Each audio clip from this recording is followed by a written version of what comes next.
சர்வ சிருஷ்டிக்கும் எஜமான நீரே, சர்வ சிருஷ்டியை காப்பவர் நீரே. எங்கள் இதயத்தில் உம்மை போற்றுகிறோம், என்றென்றும் பணிந்து தொழுவோம். சர்வ சிருஷ்டிக்கும் எஜமான நீரே, சர்வ சிருஷ்டியை காப்பவர் நீரே. எங்கள் இதயத்தில் உம்மை போற்றுகிறோம், என்றென்றும் பணிந்து தொழுவோம்.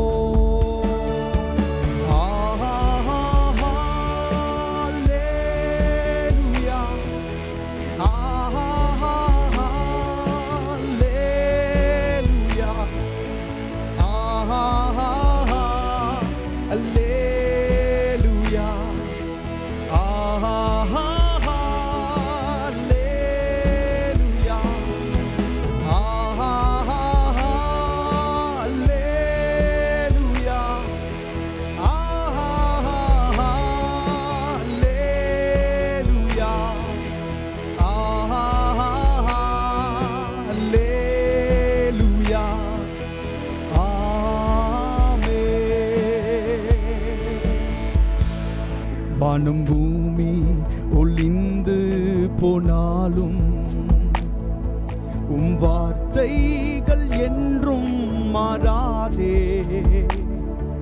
இவ்வாழ்க்கை அழிந்து மறைந்து போம், விசுவாசி என்றென்றும் நிலைப்பார். வானம் பூமி ஒளிந்து போனாலும் உம் வார்த்தைகள் என்றும் மாறாதே. இவ்வாழ்க்கை அழிந்து மறைந்து போம், விசுவாசி என்றென்றும் நிலைப்பார்.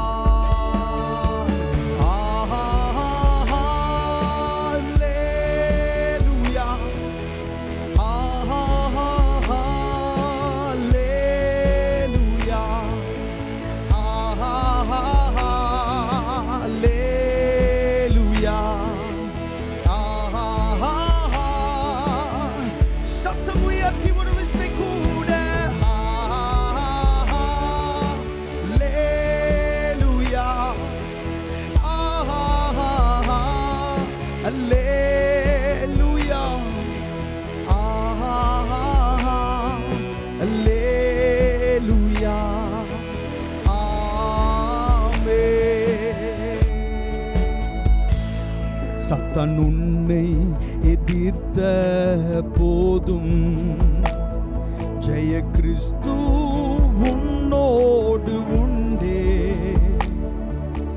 தோல்வி என்றும் உனக்கில்லையே, துதி கானம் தொனித்து மகிழ்வாய்.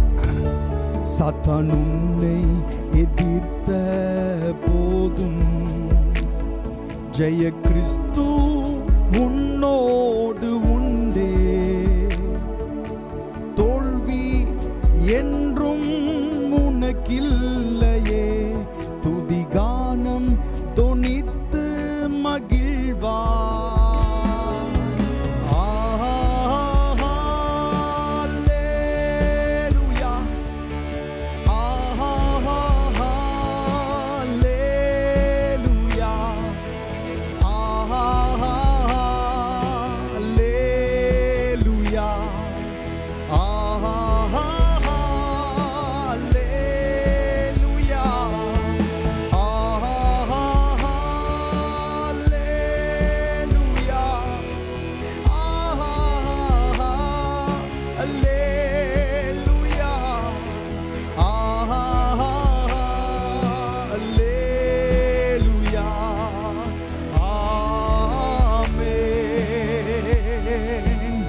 அவருடைய நாமத்தை துதிக்கும் போதே, அவருடைய நாமத்தை உயர்த்துகிற இந்த வேளையில் தானே அவருடைய பிரசன்னம் நம் நடுவிலே கடந்து வருகிறது. நம்முடைய இருதயங்களையும் நம்முடைய ஆவி ஆத்துமாவையும் சரீரத்தையும் அவருடைய பிரசன்னம் இந்த வேளையிலே நிரப்பிக் கொண்டிருக்கிறது. ஹல்லேலூயா. எல்லா இருள்கள் இயேசுவின் நாமத்திலே இப்பொழுதே வெளியேறுகிறது. ஹல்லேலூயா. சோர்வுகள் இயேசுவின் நாமத்திலே வெளியேறுகிறது. ஆண்டவரை துதிக்க முடியாத தடைகள் இயேசுவின் நாமத்திலே வெளியேறுகிறது. ஹல்லேலூயா.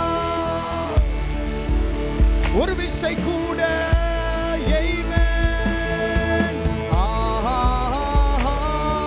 ஹல்லேலூயா. ஹல்லேலூயா.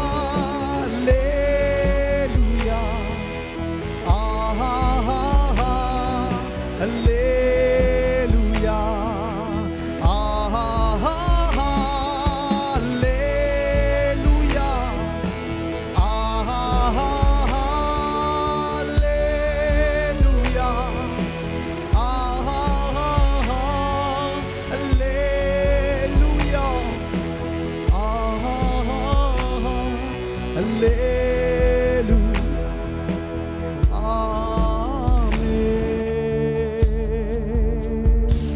பரிசுத்த ஆவியானவரே, உம்முடைய பிரசன்னத்திற்காக நன்றி செலுத்துகிறோம். ஆண்டவரே, நீர் எங்கள் நடுவிலே உண்டு. நீர் எங்கள் நடுவிலே பிரசன்னமாகி இருக்கிறீர். ஆண்டவரே ஸ்தோத்திரம் அப்பா. சிந்தை கெட்டாத ஆமென், மனிதருடைய சிந்தனையினால் புரிந்து கொள்ள முடியாத தெய்வம் நீர். வானாதி வானங்களும் கொள்ளாத தெய்வம் நீர். எங்கள் நடுவில் இறங்கி வந்திருக்கிறீர். ஆண்டவரே, எங்களுடைய துதிகளிலே, எங்களுடைய ஆராதனைகளிலே மகிழும்படி, அதை அங்கீகரிக்கும்படி, அதை ஏற்றுக்கொள்ளும்படி நீர் எங்கள் நடுவிலே இறங்கி வந்திருக்கிறதற்காக நன்றி செலுத்துகிறோம். உளமாற உம்மை நாங்கள் வாழ்த்துகிறோம், மகிமைப்படுத்துகிறோம். முழு ஆராதனையிலும் நீர் செயல்படும் பெரிய காரியங்களை செய்யும். இயேசுவின் நாமத்தில் கேட்கிறோம் நல்ல பிதாவே. ஆமென். ஆமென். ஹல்லேலூயா. சத்தமாய் ஹல்லேலூயா. அவருடைய பிரசன்னம் நம் நடுவில் இருக்கிறது. சேர்ந்து பாடும். வானத்திலும் பூமியிலும் வல்லமையான ஒரு நாமம் உண்டு. மனுஷருக்குள்ளே வல்லமையான வேறொரு நாமம் இல்லை. அவர் நாமம் இயேசு கிறிஸ்து என்று பாடி கர்த்தருடைய நாமத்தை மகிமைப்படுத்தும். ஆமென்.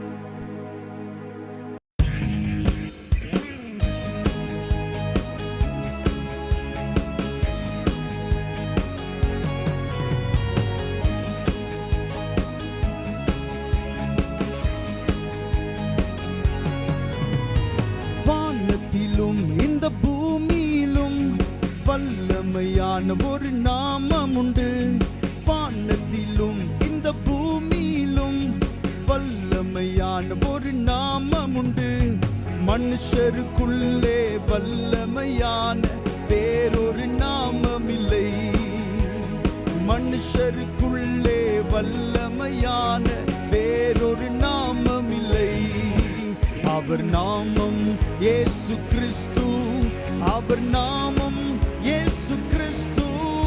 அவர் நாமம் இயேசு கிறிஸ்து. அவர் நாமம் இயேசு கிறிஸ்து. அவர் நாமத்தில் மன்னிப்பு உண்டு. அவர் நாமத்தில் ரட்சிப்பு உண்டு. அவர் நாமத்தில் மன்னிப்பு உண்டு.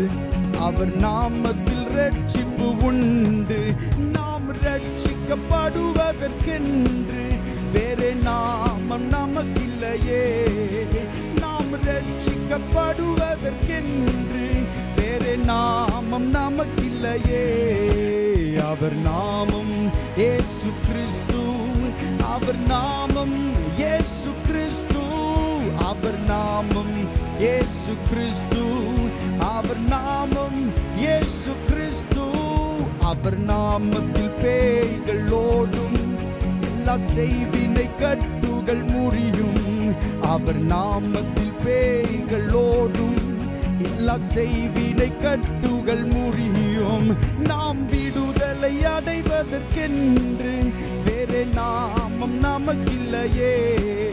நாம் விடுதலை அடைவதற்கென்று வேறே நாமம் நமக்கில்லையே. அவர் நாமம் இயேசு கிறிஸ்து. அவர் நாமம் இயேசு கிறிஸ்து. அவர் நாமம் இயேசு கிறிஸ்து, அவர் நாமம் இயேசு கிறிஸ்து. அவர் நாமத்தில் அற்புதம் நடக்கும், தீமையானாலும் நன்மையாய் மாறும். அவர் நாமத்தில் அற்புதம் நடக்கும், தீமையானாலும் நன்மையாய் மாறும். நம் காரியம் வாய்ப்பதற்கென்று வேறு நாமம் நமக்கில்லையே. நம் காரியம் வாய்ப்பதற்கென்று வேறு நாமம் நமக்கில்லையே. அவர் நாமம் இயேசு கிறிஸ்து, அவர் நாமம் இயேசு கிறிஸ்து, அவர் நாமம் இயேசு கிறிஸ்து, அவர் நாமம் இயேசு கிறிஸ்து. அவர் நாமத்தில் பரிசுத்தம் உண்டு, நமக்கு நித்திய ஜீவனும் உண்டு. அவர் நாமத்தில் பரிசுத்தம் உண்டு, நமக்கு நித்திய ஜீவனும் உண்டு. நித்தம் அவரோடு வாழ்வதற்கென்று வேறு நாமம் நமக்கில்லையே. நித்தம் அவரோடு வாழ்வதற்கென்று வேறு நாமம் நமக்கில்லையே. அவர் நாமம் இயேசு கிறிஸ்து, அவர் நாமம் இயேசு கிறிஸ்து, அவர் நாமம் இயேசு கிறிஸ்து, அவர் நாமம் இயேசு கிறிஸ்து. வானத்திலும் இந்த பூமியிலும் வல்லமையான ஒரு நாமம் உண்டு. வானத்திலும் இந்த பூமியிலும் வல்லமையான ஒரு நாமம் உண்டு. மனுஷருக்குள்ளே வல்லமையான வேறொரு நாமம் இல்லை. மனுஷருக்குள்ளே வல்லமையான வேறொரு நாமம் இல்லை. அவர் நாமம் இயேசு கிறிஸ்து, அவர் நாமம் இயேசு கிறிஸ்து, அவர் நாமம் இயேசு கிறிஸ்து, அவர் நாமம் இயேசு கிறிஸ்து.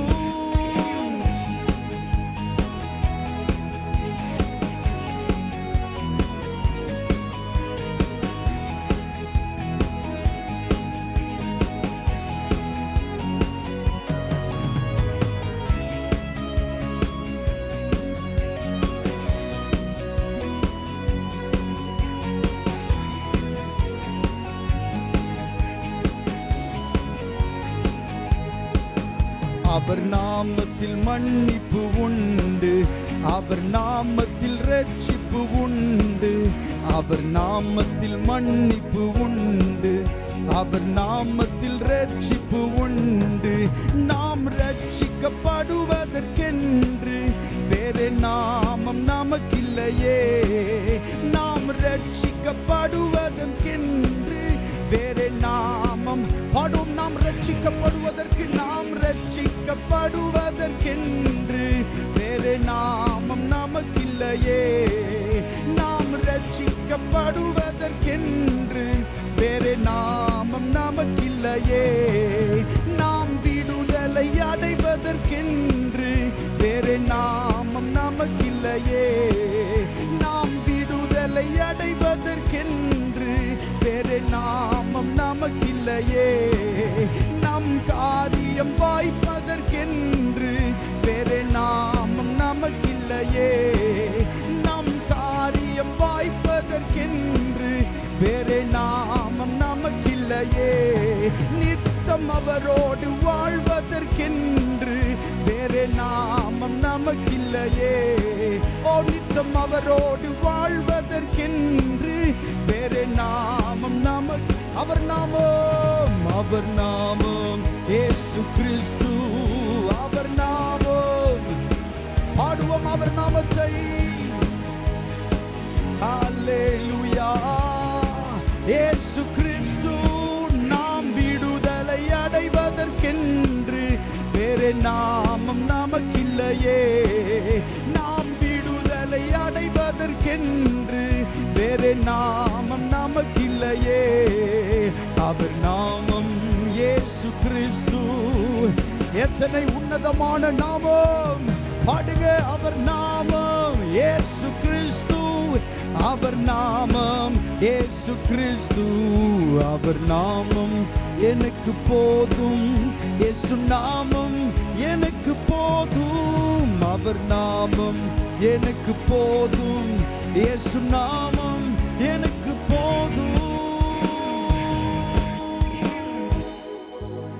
ஹல்லேலூயா.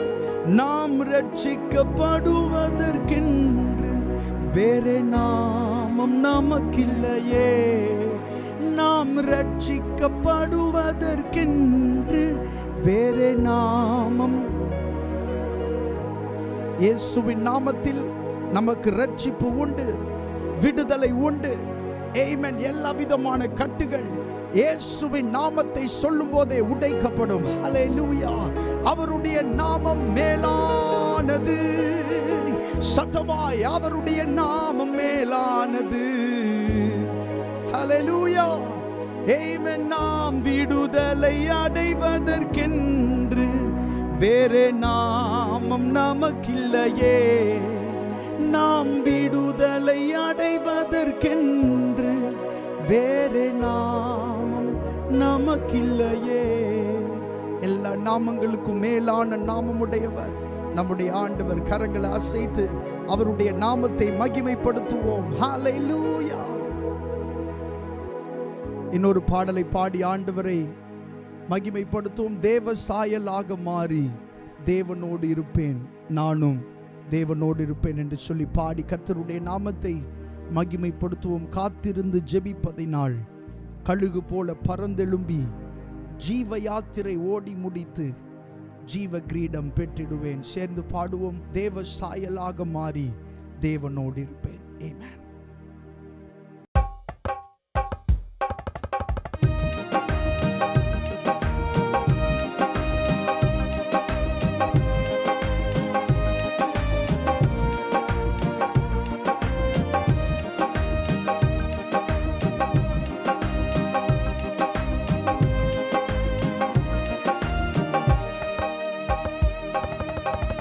தேவ சாயல் ஆக மாறி தேவனோடிருப்பேன், நானும் தேவனோடிருப்பேன்.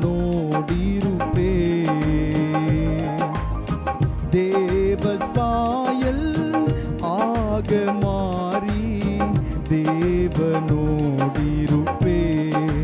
நானும் தேவனோடிருப்பேன்.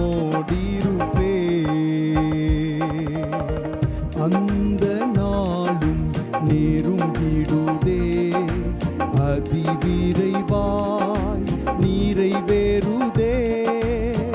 அந்த நாளும் நெருங்கிடுதே, அதிவிரைவாய் நிறைவேறுதே. மண்ணின் சாயலை நான் களைந்தேத்தம் விண்ணவர் சாயல் அடைவேன், விண்ணவர் சாயல் அடைவேன். மண்ணின் சாயலை நான் களைந்தேத்தம் விண்ணவர் சாயல் அடைவேன், விண்ணவர் சாயல் அடைவேன். தேவ சாயல் ஆக மாறி தேவனோடிருப்பேன், நானும் தேவனோடிருப்பேன். தேவ சாயல் ஆக மாறி தேவனோடிருப்பேன், நானும் தேவனோடிருப்பேன். ஆவியின் அச்சாரமிதார் ஆயத்தமாய் சேர்ந்திடவே. ஆவியின் அச்சாரமிதார் ஆயத்தமாய் சேர்ந்திடவே. ஜீவனே எனது கிறிஸ்தேசு, சாவு எந்தன் ஆதாயமே, சாவு எந்தன் ஆதாயமே. ஜீவனே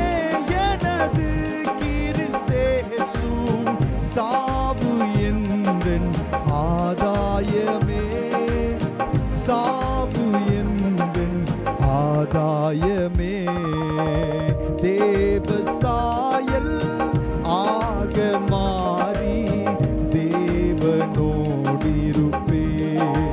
நானும் தேவனோடிருப்பேன் தேவ சாயல் ஆக மாறி தேவனோடிருப்பேன்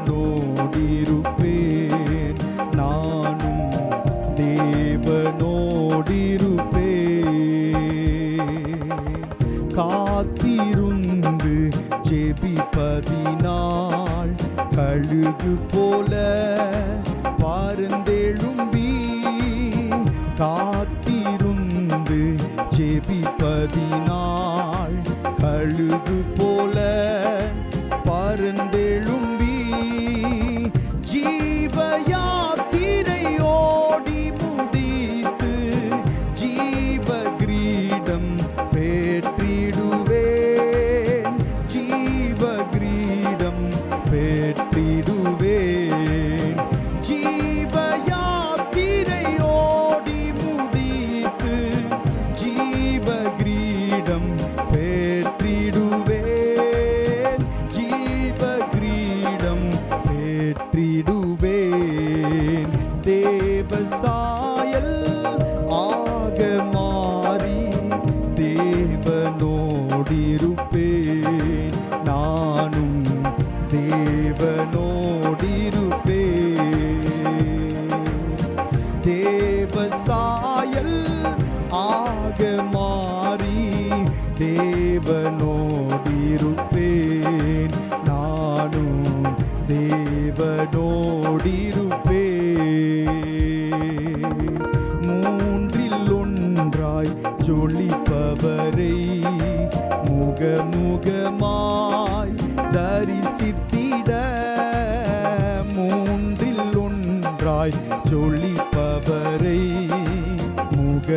முகமுகமாய் தரிசித்திட வாஞ்சையாய் தவிக்கும் எனதுள்ளம் வாரும் என்றே கூப்பிடுதே வாரும் என்றே கூப்பிடுதே வாஞ்சையாய் தவிக்கும் எனதுள்ளம் வாரும் என்றே கூப்பிடுதே வாரும் என்றே கூப்பிடுதே தேவ சாயல் ஆக மாறி தேவனோடிருப்பேன்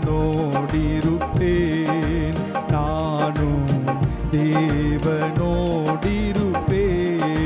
தேவனோடிருப்பேன் தேவ சாயல் ஆக மாறி தேவனோடிருப்பேன் நானும் தேவனோடிருப்பேன்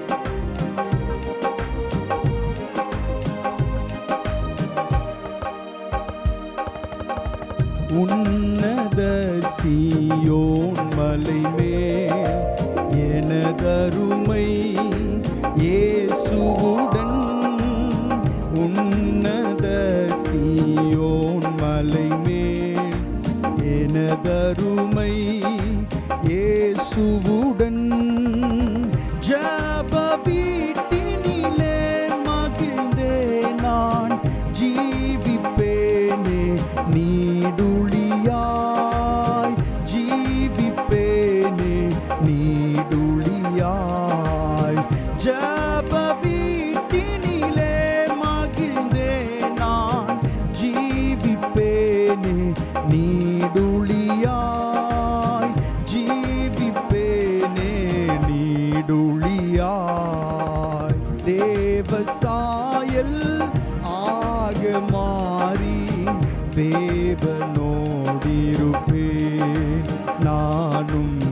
தேவனோடிருப்பே. தேவ சாயல் ஆக மாறி தேவனோடிருப்பேன். நானும் தேவனோடிருப்பேன்.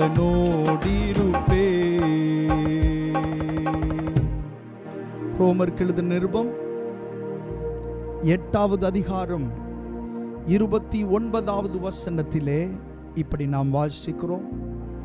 தம்முடைய குமாரன் அநேக சகோதரருக்குள்ளே முதற் பேரானவராயிருக்கும் பொருட்டு தேவன் எவர்களை முன்னறிந்தாரோ அவர்களை தமது குமாரனுடைய சாயலுக்கு ஒப்பாயிருப்பதற்கு முன் குறித்திருக்கிறார்.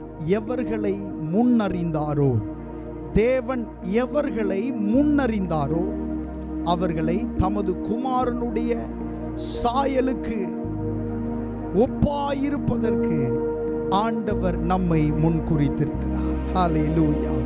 நாம் அருமையான இந்த பாடலை பாடி ஆண்டவரை மகிமைப்படுத்தினோம். தேவ சாயலாக மாறி தேவனோடு இருப்பேன். நிறைய நேரங்களில் மரித்த பின்பு மரணத்திற்காக பாடப்படுகிற ஒரு பாடலாக இருக்கலாம். ஆனால் உண்மையிலே இந்த பாடல் இந்த பூமியிலே நாம் வாழ்ந்திருக்கும் போது அவருடைய சாயலாக வாழ வேண்டும் என்பதை காண்பிக்கிறத பார்க்கிறோம். இந்த பூமியில் ஆண்டவர் மனுஷனை சிருஷ்டித்த போது வேதம் சொல்லுகிறது, தேவன் தம்முடைய சாயலின்படியே மனுஷனை சிருஷ்டித்தார். தம்முடைய சாயலின்படியே மனுஷனை அவர் உருவாக்கினார். பாவத்தினாலே அந்த சாயலை மனுஷன் இழந்து போன போதிலும் ஆமென், மறுபடியும் இயேசு கிறிஸ்துவின் மூலமாக இழந்து போன அந்த சாயலை மறுபடியும் ஆண்டவர் நமக்கு தந்திருக்கிறார். ஹல்லேலூயா. இயேசுவின் சாயலிலே இணைக்கப்பட்டவர்கள், இயேசுவின் சாயலிலே இருக்கிறவர்கள் கரங்களை உயர்த்தி ஆண்டவருக்கு மகிமை செலுத்துவோம். ஹல்லேலூயா.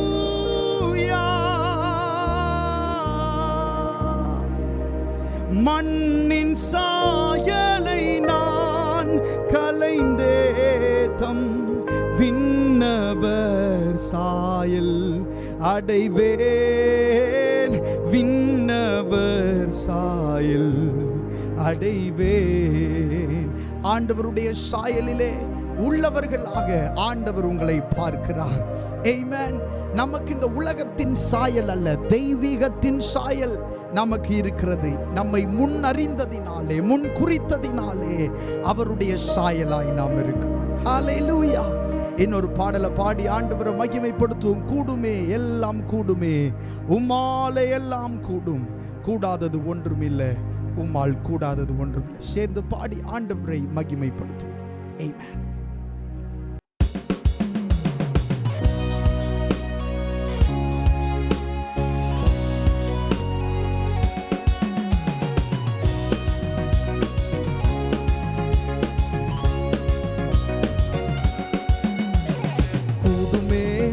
எல்லாம் கூடுமே, உம்மாலே எல்லாம் கூடும், கூடாதது ஒன்றுமில்ல, உம்மால் கூடாதது ஒன்றுமில்ல. கூடுமே எல்லாம் கூடுமே, உம்மாலே எல்லாம் கூடும், கூடாதது ஒன்றுமில்ல, உம்மால் கூடாதது ஒன்றுமில்ல. கடல் மீது நடந்தீரையா, கடும் புயல் அடக்கினீரே. கடல் மீது நடந்தீரையா, கடும் புயல் அடக்கினீரே. சாத்தானை ஒடுக்கினீரே, சர்வ வல்லவரே. சாத்தானை ஒடுக்கினீரே, சர்வ வல்லவரே. கூடுமே எல்லாம் கூடுமே, உம்மாலே எல்லாம் கூடும், கூடாதது ஒன்றுமில்ல, உம்மால் கூடாதது ஒன்றுமில்ல. கூடுமே எல்லாம் கூடுமே, உம்மாலே எல்லாம் கூடும், கூடாதது ஒன்றுமில்ல, உம்மால் கூடாதது ஒன்றுமில்ல. செங்கடல்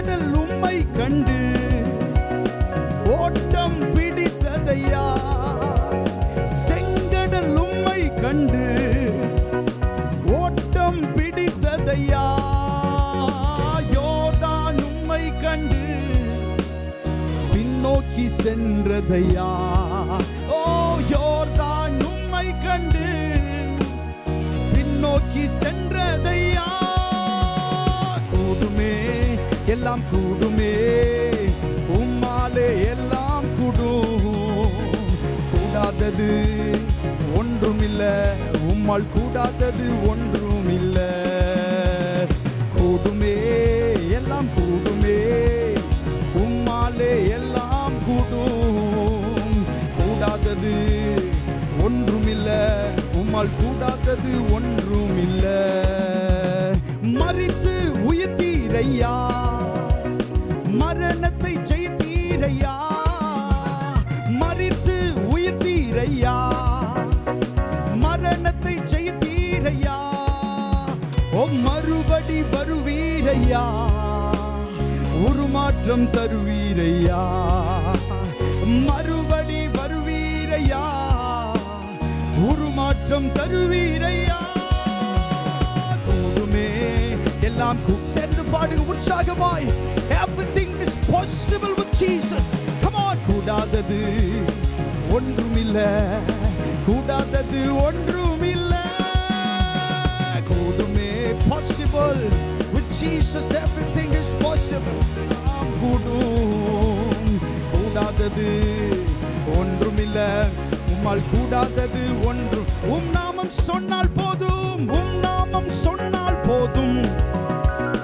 பேய்கள் ஓடுதையா. ஓ உம் நாமம் சொன்னால் போதும், பேய்கள் ஓடுதையா. உம் பெயரால் கைகள் நீட்டினாள், நோய்கள் மறையுதையா.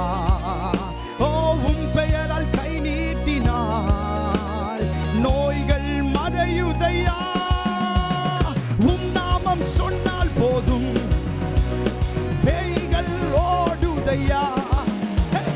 உம் நாமம் சொன்னால் போதும், பேய்கள் ஓடுதையா. உம் பெயரால் கை நீட்டினாள், ஓ நோய்கள் மறையுதையா. உம் பெயரால் கை நீட்டினாள், நோய்கள் மறையுதையா. கூடுமே எல்லாம் கூடுமே, உம்மாலே எல்லாம் கூடும். கூடாதது ஒன்றுமில்ல, உம்மால் கூடாதது ஒன்றுமில்ல. கூடுமே கூடுமே கூடுமே, உம்மாலே எல்லாம் கூடும். கூடாதது ஒன்றுமில்ல, உம்மால் கூடாதது ஒன்றுமில்ல. ஓ மரித்து உயிர்த்தீரையா, மரணத்தை ஜெயித்தீரையா. மரித்து உயிர்த்தீரையா, மரணத்தை ஜெயித்தீரையா.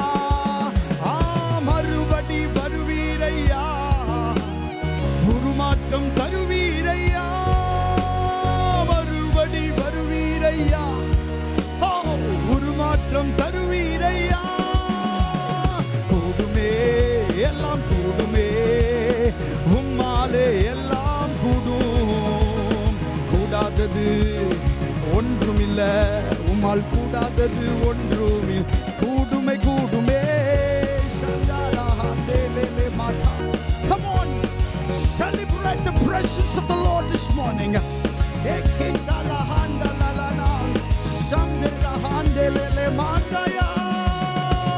கூடுமே கூடுமே, எல்லாம் எல்லாம் என் இயேசுவால். கூடுமே கூடுமே, எல்லாம் எல்லாம் என் இயேசுவால். அலலா ஷதனனா ரேமா கவனஹாண்டயாலலா ரெக்கிதயனம ஷவருசியா தலஹாரதி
இந்த கல்லுகளினாலே ஆபிரகாமுக்கு பிள்ளைகள் உண்டு பண்ண கர்த்தர் வல்லவராயிருக்கிறார்.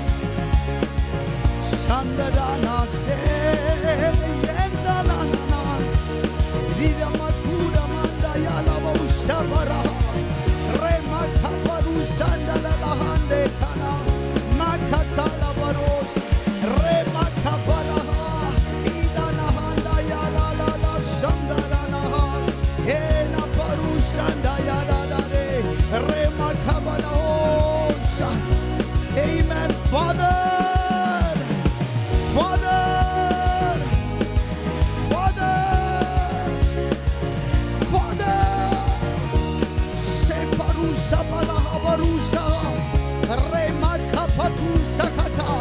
புதிய நம்பிக்கை பிறக்கட்டும், புதிய நம்பிக்கை பிறக்கட்டும்.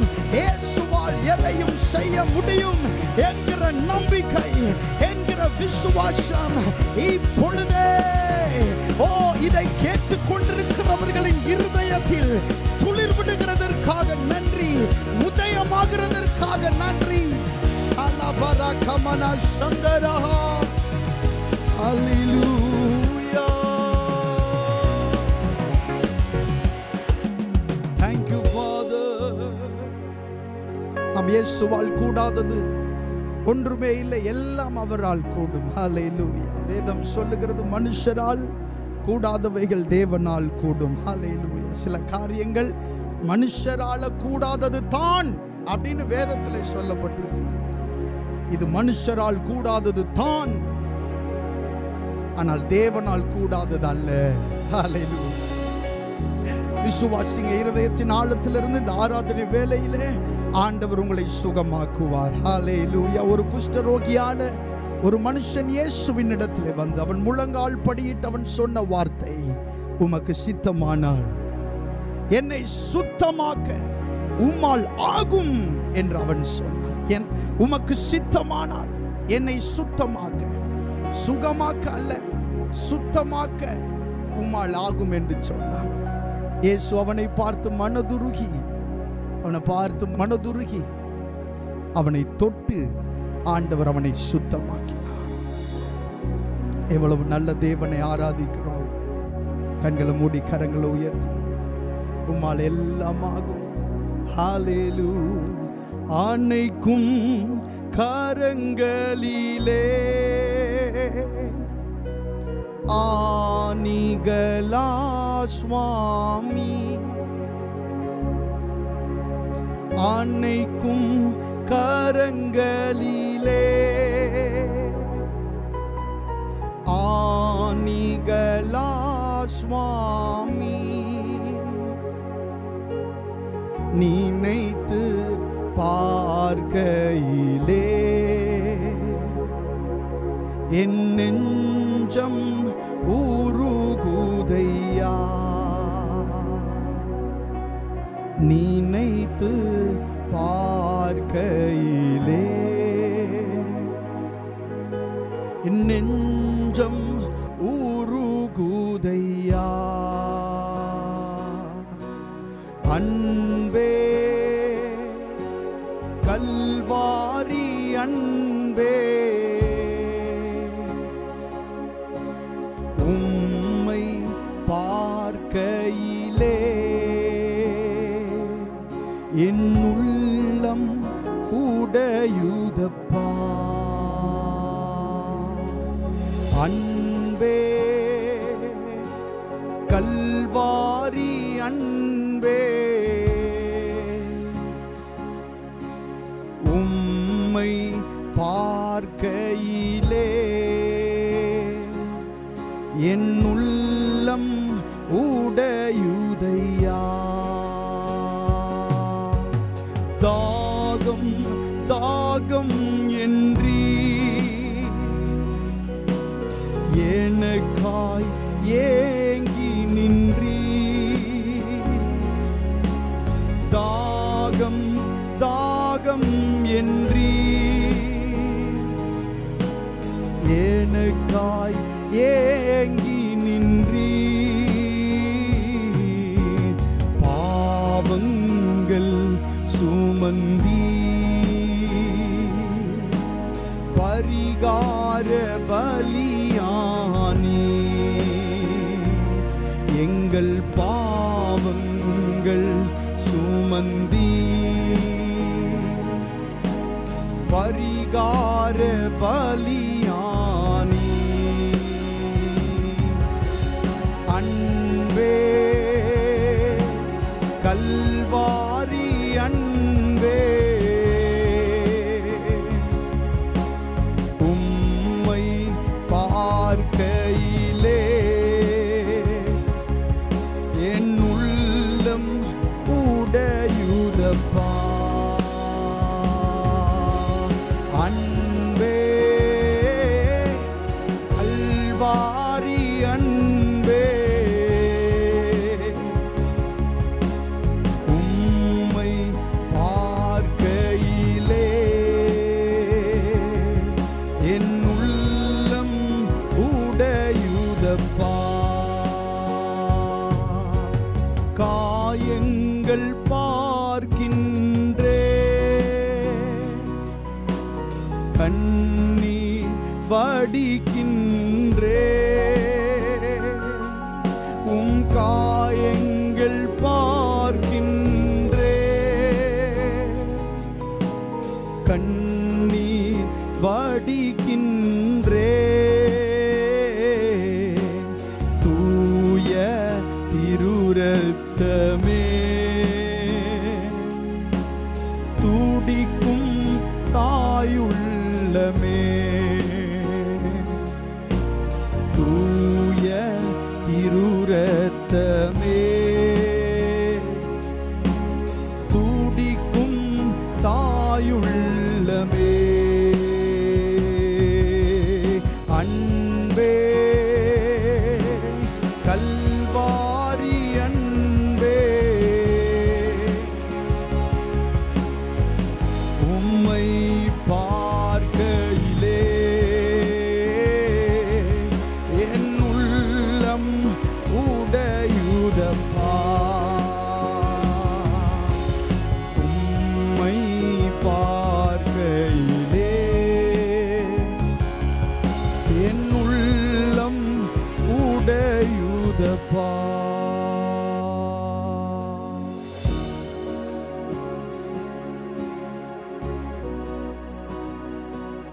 பிரசன்னத்திற்காக நன்றி செலுத்துகிறோம் ஆண்டவரே. எங்களுக்காக நீர் மரித்து அடிக்கப்பட்டு ஆண்டவரே காயப்பட்டு சிலுவையில் இரத்தம் சிந்தி எங்களுக்காக மரித்து மீண்டும் எங்களுக்காக உயிர்த்து இன்றைக்கும் பிதாவின் வலது பாரிசத்தில் ராஜாதி ராஜாவாய் கர்த்தாதி கர்த்தராய் எங்களுக்காக பரிந்து பேசுகிறவராய் நீர் வீட்டிருக்கிறபடியினால் உமக்கு ஸ்தோத்திரம். நான் ஆதியும் அந்தமுமாய் இருக்கிறேன், அல்பாவும் ஒமேகாவுமாய் இருக்கிறேன் என்று சொல்லி இன்றைக்கு முடிவில்லாத ஒரு ராஜனாய் நீர் ஆண்டவரே பிதாவின் வலது பாரிசத்தில் வீட்டிருக்கிறீர். உம்முடைய மகிமை பிரதாபத்தை நினைத்து பார்க்கிறோம். எவ்வளவு பெரிய மகிமை விட்டு நீர் எங்களுக்காக வந்தீர் என்பதை நாங்கள் நினைத்து பார்க்கிறோம் சுவாமி. அப்பா, எங்களுடைய பாவங்கள் சாபங்கள் எல்லாம் எங்களுடைய கட்டுகள் எல்லாம் சிலுவையில் நீர் எங்களுக்காக சிந்தின இரத்தத்தினாலே உடைக்கப்பட்டிருக்கிறது. நாங்கள் விடுதலையாக்கப்பட்டிருக்கிறோம் ஆண்டவரே. ஒன்றுக்கும் நாங்கள் அடிமையானவர்கள் அல்ல, நாங்கள் இயேசுவுக்கே அடிமை, உமக்கே நாங்கள் அடிமைகளாக இருக்கிறோம். எவ்வளவு சந்தோஷமான ஆண்டவரே காரியத்தை நீர் எங்களுக்காய் செய்திருக்கிறீர் சுவாமி. உமக்கே நாங்கள் நன்றி செலுத்துகிறோம். இந்த ஆராதனின் மீதியான பகுதிகளை நீர் ஆசீர்வதியும். வசனத்தை தியானிக்கிற வேளையில் உம்முடைய பிரசனம் தொடர்ந்து எங்களோடு ஆண்டவர் இடைபடுவதாக நீர் கிரியை செய்யும். இயேசுவின் நாமத்தில் கேட்கிறோம் நல்ல பிதாவே, ஆமென். கர்த்தருடைய நாமம் மகிமைப்படுவதாக. வாசிக்கும்படியாய் தெரிந்து கொண்ட சங்கீத பகுதி 27வது சங்கீதம் நாம் வாசிக்கலாம். சங்கீதங்களின் புஸ்தகம் 27. கர்த்தர் என் வெளிச்சமும் என் இரட்சிப்புமானவர், யாருக்கு பயப்படுவேன்? கர்த்தர் என் ஜீவனின் பெலனானவர், யாருக்கு அஞ்சுவேன்? என் சத்துருக்களும் என் பகைஞருமாகிய பொல்லாதவர்கள் என் மாம்சத்தை பட்சிக்க என்னை நெருங்குகையில் அவர்களே இடறி விழுந்தார்கள். எனக்கு விரோதமாக ஒரு பாளையம் இறங்கினாலும் என் இருதயம் பயப்படாது. என்மேல் யுத்தம் எழும்பினாலும் இதிலே நான் நம்பிக்கையாயிருப்பேன். கர்த்தரிடத்தில் ஒன்றை நான் கேட்டேன், அதையே நாடுவேன்.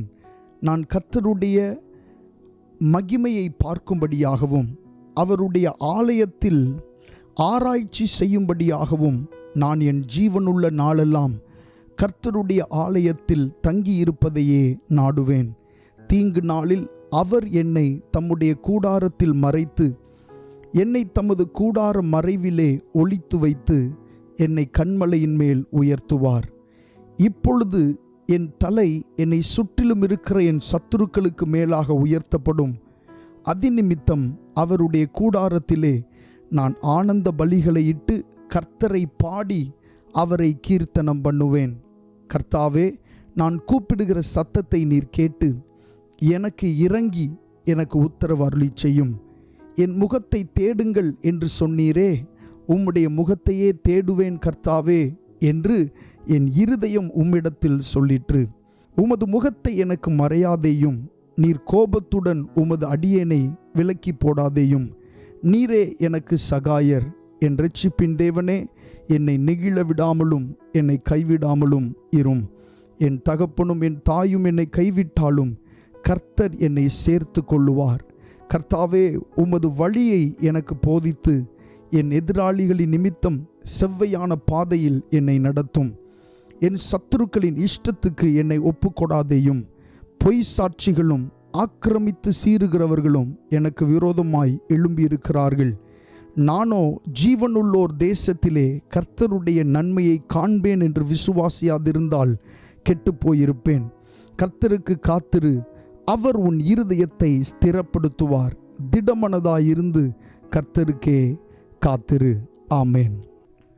கர்த்தருடைய நாமம் மகிமைப்படுவதாக. நாம் தொடர்ந்து தேவனுடைய வார்த்தைக்கு நேராய் கடந்து செல்வோம். இந்த நாளிலே மாம்சீகத்தை மேற்கொள்ளுங்கள் என்கிற தலைப்பில் நின்று நான் தேவனுடைய வார்த்தையை உங்களோடு பகிர்ந்து கொள்ளப் போகிறேன். மாம்சீகத்தை மேற்கொள்ளுங்கள். கர்த்தருடைய நாமம் மகிமைப்படுவதாக. மாம்சீகம் என்பது நம்முடைய மாம்சத்தின் சுபாவங்கள், நம்முடைய மாம்சத்தினுடைய கிரியைகளை தான் மாம்சீகம் என்று அழைக்கிறோம். நிறைய நேரங்களிலே நம்முடைய சுபாவங்கள் நம்மை ஆளுகை செய்கிறதை நாம் பார்க்கிறோம். சுபாவத்தை ஆள வேண்டிய நாம் அந்த சுபாவங்கள் நம்மை ஆண்டு கொண்டிருப்பதை பார்க்கிறோம். நிறைய நேரங்களிலே நம்முடைய குணங்கள் வித்தியாசமாயிருக்கிறதை நாம் பார்க்கிறோம். சில நேரங்களில் நமக்கே அது பிடிக்கவில்லை, நாம் அதை விரும்பவில்லை. இருந்தாலும் அந்த சுபாவங்கள் நமக்குள்ளே இருந்து செயலாற்றி கொண்டிருக்கிறதை நாம் பார்க்கிறோம். அது மாத்திரமல்ல, நம்முடைய கட்டுப்பாட்டை மீறி நம்முடைய சுபாவங்கள் வெளிப்படுகிறதை பார்க்கிறோம். நம்முடைய கட்டுப்பாடுகளை மீறி அந்த சுபாவங்கள் வெளிப்படுகிறதை நாம் பார்க்கிறோம். அதன் மூலமாக நமக்கு வருத்தங்கள், அதன் மூலமாக வேண்டாத கவலைகள், அதன் மூலமாக வேண்டாத கஷ்டங்களை நாம் அனுபவித்து கொண்டிருக்கிறோம். குடும்பங்களிலே, வேலை பார்க்கிற ஸ்தலங்களிலே, நம்முடைய நெருங்கின உறவுகளோடு இப்படிப்பட்ட சுபாவங்கள் வெளிப்படுகிறதுனாலே நாம் அநேக பிரச்சனைகளுக்குள்ளாக கஷ்டத்திற்குள்ளாக்கப்பட்டு கொண்டிருக்கிறோம். கர்த்தருடைய நாமம் மகிமைப்படுவதாக. அப்படிப்பட்ட இந்த மாம்சீக சுபாவத்தை மேற்கொள்ளுவது எப்படி என்று சொல்லித்தான் இந்த நாளிலே நாம் தேவனுடைய வார்த்தையை தியானிக்க போகிறோம். மிகவும் ஒரு முக்கியமான ஒரு விஷயம் பாருங்க. நம்முடைய சுபாவங்களே, நம்முடைய குணங்களே நமக்கு எதிராக இருக்கும்போது நிறைய நன்மைகளை நாம் இழக்கிறவர்களாக காணப்படுகிறோம். அதனால தான் இந்த நாளிலே அப்படிப்பட்ட அந்த மாம்சீக கிரியைகள் அனைத்தையும் மேற்கொள்ளுவதை குறித்து நாம் தியானிக்க போகிறோம். கர்த்தருடைய நாமம் மகிமைப்படுவதாக. வாசிக்கலாம். கலாத்தியருக்கு எழுதின நிருபம் 5வது அதிகாரம் 16வது வசனத்திலிருந்து 25வது வசனம் வரைக்கும் வாசிக்கலாம். கலாத்தியருக்கு எழுதின நிருபம் 5வது அதிகாரம் 16வது வசனத்திலிருந்து 25வது வசனம் வரைக்கும். பின்னும் நான் சொல்லுகிறது என்னவென்றால், ஆவிக்கேற்றபடி நடந்து கொள்ளுங்கள், அப்பொழுது மாம்ச இச்சையை நிறைவேற்றாதிருப்பீர்கள். மாம்சம் ஆவிக்கு விரோதமாகவும் ஆவி மாம்சத்துக்கு விரோதமாகவும் இச்சிக்கிறது. நீங்கள் செய்ய வேண்டும் என்றிருக்கிறவைகளை செய்யாதபடிக்கு இவைகள் ஒன்றுக்கொன்று விரோதமாயிருக்கிறது. ஆவியினால் நடத்தப்படுவீர்களானால் நீங்கள் நியாயப்பிரமாணத்திற்கு கீழ்ப்பட்டவர்கள் அல்ல. மாம்சத்தின் கிரியைகள் வெளியரங்கமாயிருக்கின்றன.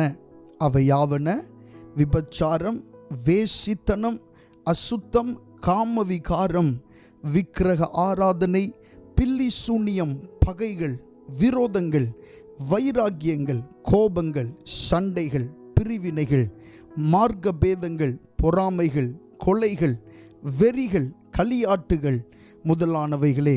இப்படிப்பட்டவைகளை செய்கிறவர்கள் தேவனுடைய ராஜ்யத்தை சுதந்தரிப்பதில்லை என்று முன்னே நான் சொன்னது போல இப்பொழுதும் உங்களுக்கு சொல்லுகிறேன். ஆவியின் கனியோ அன்பு, சந்தோஷம், சமாதானம், நீடிய பொறுமை, தயவு, நற்குணம், விசுவாசம், சாந்தம், இச்சையடக்கம். இப்படிப்பட்டவைகளுக்கு விரோதமான பிரமாணம் ஒன்றுமில்லை. கிறிஸ்துவினுடையவர்கள் தங்கள் மாம்சத்தையும் அதன் ஆசை இச்சைகளையும் சிலுவையில் அறைந்திருக்கிறார்கள். நாம் ஆவியினாலே பிழைத்திருந்தால் ஆவிக்கேற்றபடி நடக்கவும் கடவோம். கர்த்தருடைய நாமம் மகிமைப்படுவதாக. கலாத்தியருக்கு எழுதின நிருபம் 5ஆம் அதிகாரத்திலே 16 முதல் 25 வசனங்கள் தான் நாம் வாசித்தது. இப்படி சொல்லப்பட்டிருக்கிறது. 16வது வசனத்திலே, பின்னும் நான் சொல்லுகிறது என்னவென்றால், ஆவிக்கேற்றபடி நடந்து கொள்ளுங்கள், அப்பொழுது மாம்ச இச்சையை நிறைவேற்றாதிருப்பீர்கள். ஆவிக்கேற்றபடி நடந்து கொள்ளுங்கள். அதென்ன ஆவிக்கேற்றபடி நடந்து கொள்ளுதல்? பொது மொழிபெயர்ப்பு வேதாகமத்தில் இப்படி சொல்லப்பட்டிருக்கிறது. இதே வசனம், எனவே நான் சொல்லுகிறேன், தூய ஆவியின் தூண்டுதலுக்கேற்ப வாழுங்கள், அப்பொழுது ஊனியல்பின் இச்சைகளை நிறைவேற்ற மாட்டீர்கள். இங்கே சொல்லப்பட்ட அந்த வார்த்தையை பாருங்க. தூய ஆவியின் தூண்டுதலுக்கேற்ப வாழுங்கள் என்று இந்த வசனம் சொல்லுகிறது. ஆவிக்கேற்றபடி நடக்கிறது என்றால் என்ன? ஆவியானவருடைய தூண்டுதலுக்கேற்ப நாம் நடக்க வேண்டும். நம்முடைய மனதிலே எப்பொழுதும் 2 விதமான தூண்டுதல்கள் வரும். ஒரு தூண்டுதல் பரிசுத்த ஆவியினாலே வருகிற தூண்டுதல். இன்னொரு தூண்டுதல் நம்முடைய மாம்சிகத்தினாலே வருகிற தூண்டுதல், நம்முடைய ஆசைகளினால் வருகிற தூண்டுதல். இந்த 2 தூண்டுதல்களுக்கும் வித்தியாசத்தை நாம் அறிந்துணர வேண்டும். கர்த்தருடைய நாமம் மகிமைப்படுவதாக. இங்கே சொல்லப்பட்டிருக்கிறது, ஆவிக்கேற்றபடி, தூய ஆவியானவருடைய தூண்டுதலுக்கேற்றபடி நாம் நடந்து கொள்ள வேண்டுமாம். அப்பொழுது தான் மாம்ச இச்சைகளை நிறைவேற்றாதிருப்பீர்கள் என்று சொல்லி இங்கே சொல்லப்பட்டிருக்கிறது. ஆவியானவர் நமக்கு கொடுக்கிற தூண்டுதல்கள் எப்பொழுதுமே பரிசுத்தத்துக்கேற்றதாக இருக்கும். ஆவியானவர் எப்பொழுதுமே ஜெபிக்க நமக்குள்ளே சொல்லுவார், வேதத்தை தியானிக்க நமக்குள்ளே சொல்லுவார், பொறுமையாய் இருக்க நம்மிடத்திலே சொல்லுவார். இந்த ஆவியின் கனியோ அப்படின்னு நம்ம வாசிச்சோம்ல, அந்த கனிகள் அடங்கின காரியங்கள் எல்லாம் ஆவியானவர் நமக்குள்ளே இருந்து என்ன செய்வார்? சொல்லுவார். நமக்குள்ளே இருந்த அன்பை பேசுவார், சமாதானத்தை பேசுவார், நீடிய பொறுமையை பேசுவார், விசுவாசத்தை பேசுவார், நற்குணத்தை பேசுவார். இதெல்லாம் ஆவியானவர் கொடுக்கிற தூண்டுதல்கள். ஆனால் நமக்குள்ளே இருக்கிற மாம்சீகம் என்ன செய்யும்? அது பிறரிடத்திலே சண்டையிட அது தூண்டும். பிறரிடத்திலே பிறரை கோபப்படுத்த அது தூண்டும். கடினமான வார்த்தைகளை பேச தூண்டும், விரோதமான வார்த்தைகளை முன்வைக்க தூண்டும். இதுதான் மாம்சீகத்தினுடைய கிரியைகள். ஆனால் தூய ஆவியானவர், பரிசுத்த ஆவியானவர் நமக்குள்ளே வாசம் பண்ணுகிறார். அதில் எந்த சந்தேகமும் இல்லை. அவர் நமக்குள்ளே இருந்து அவருக்கேற்ற தூண்டுதல்களை நமக்குள்ளே என்ன செய்கிறார்? கொடுக்கிறார்.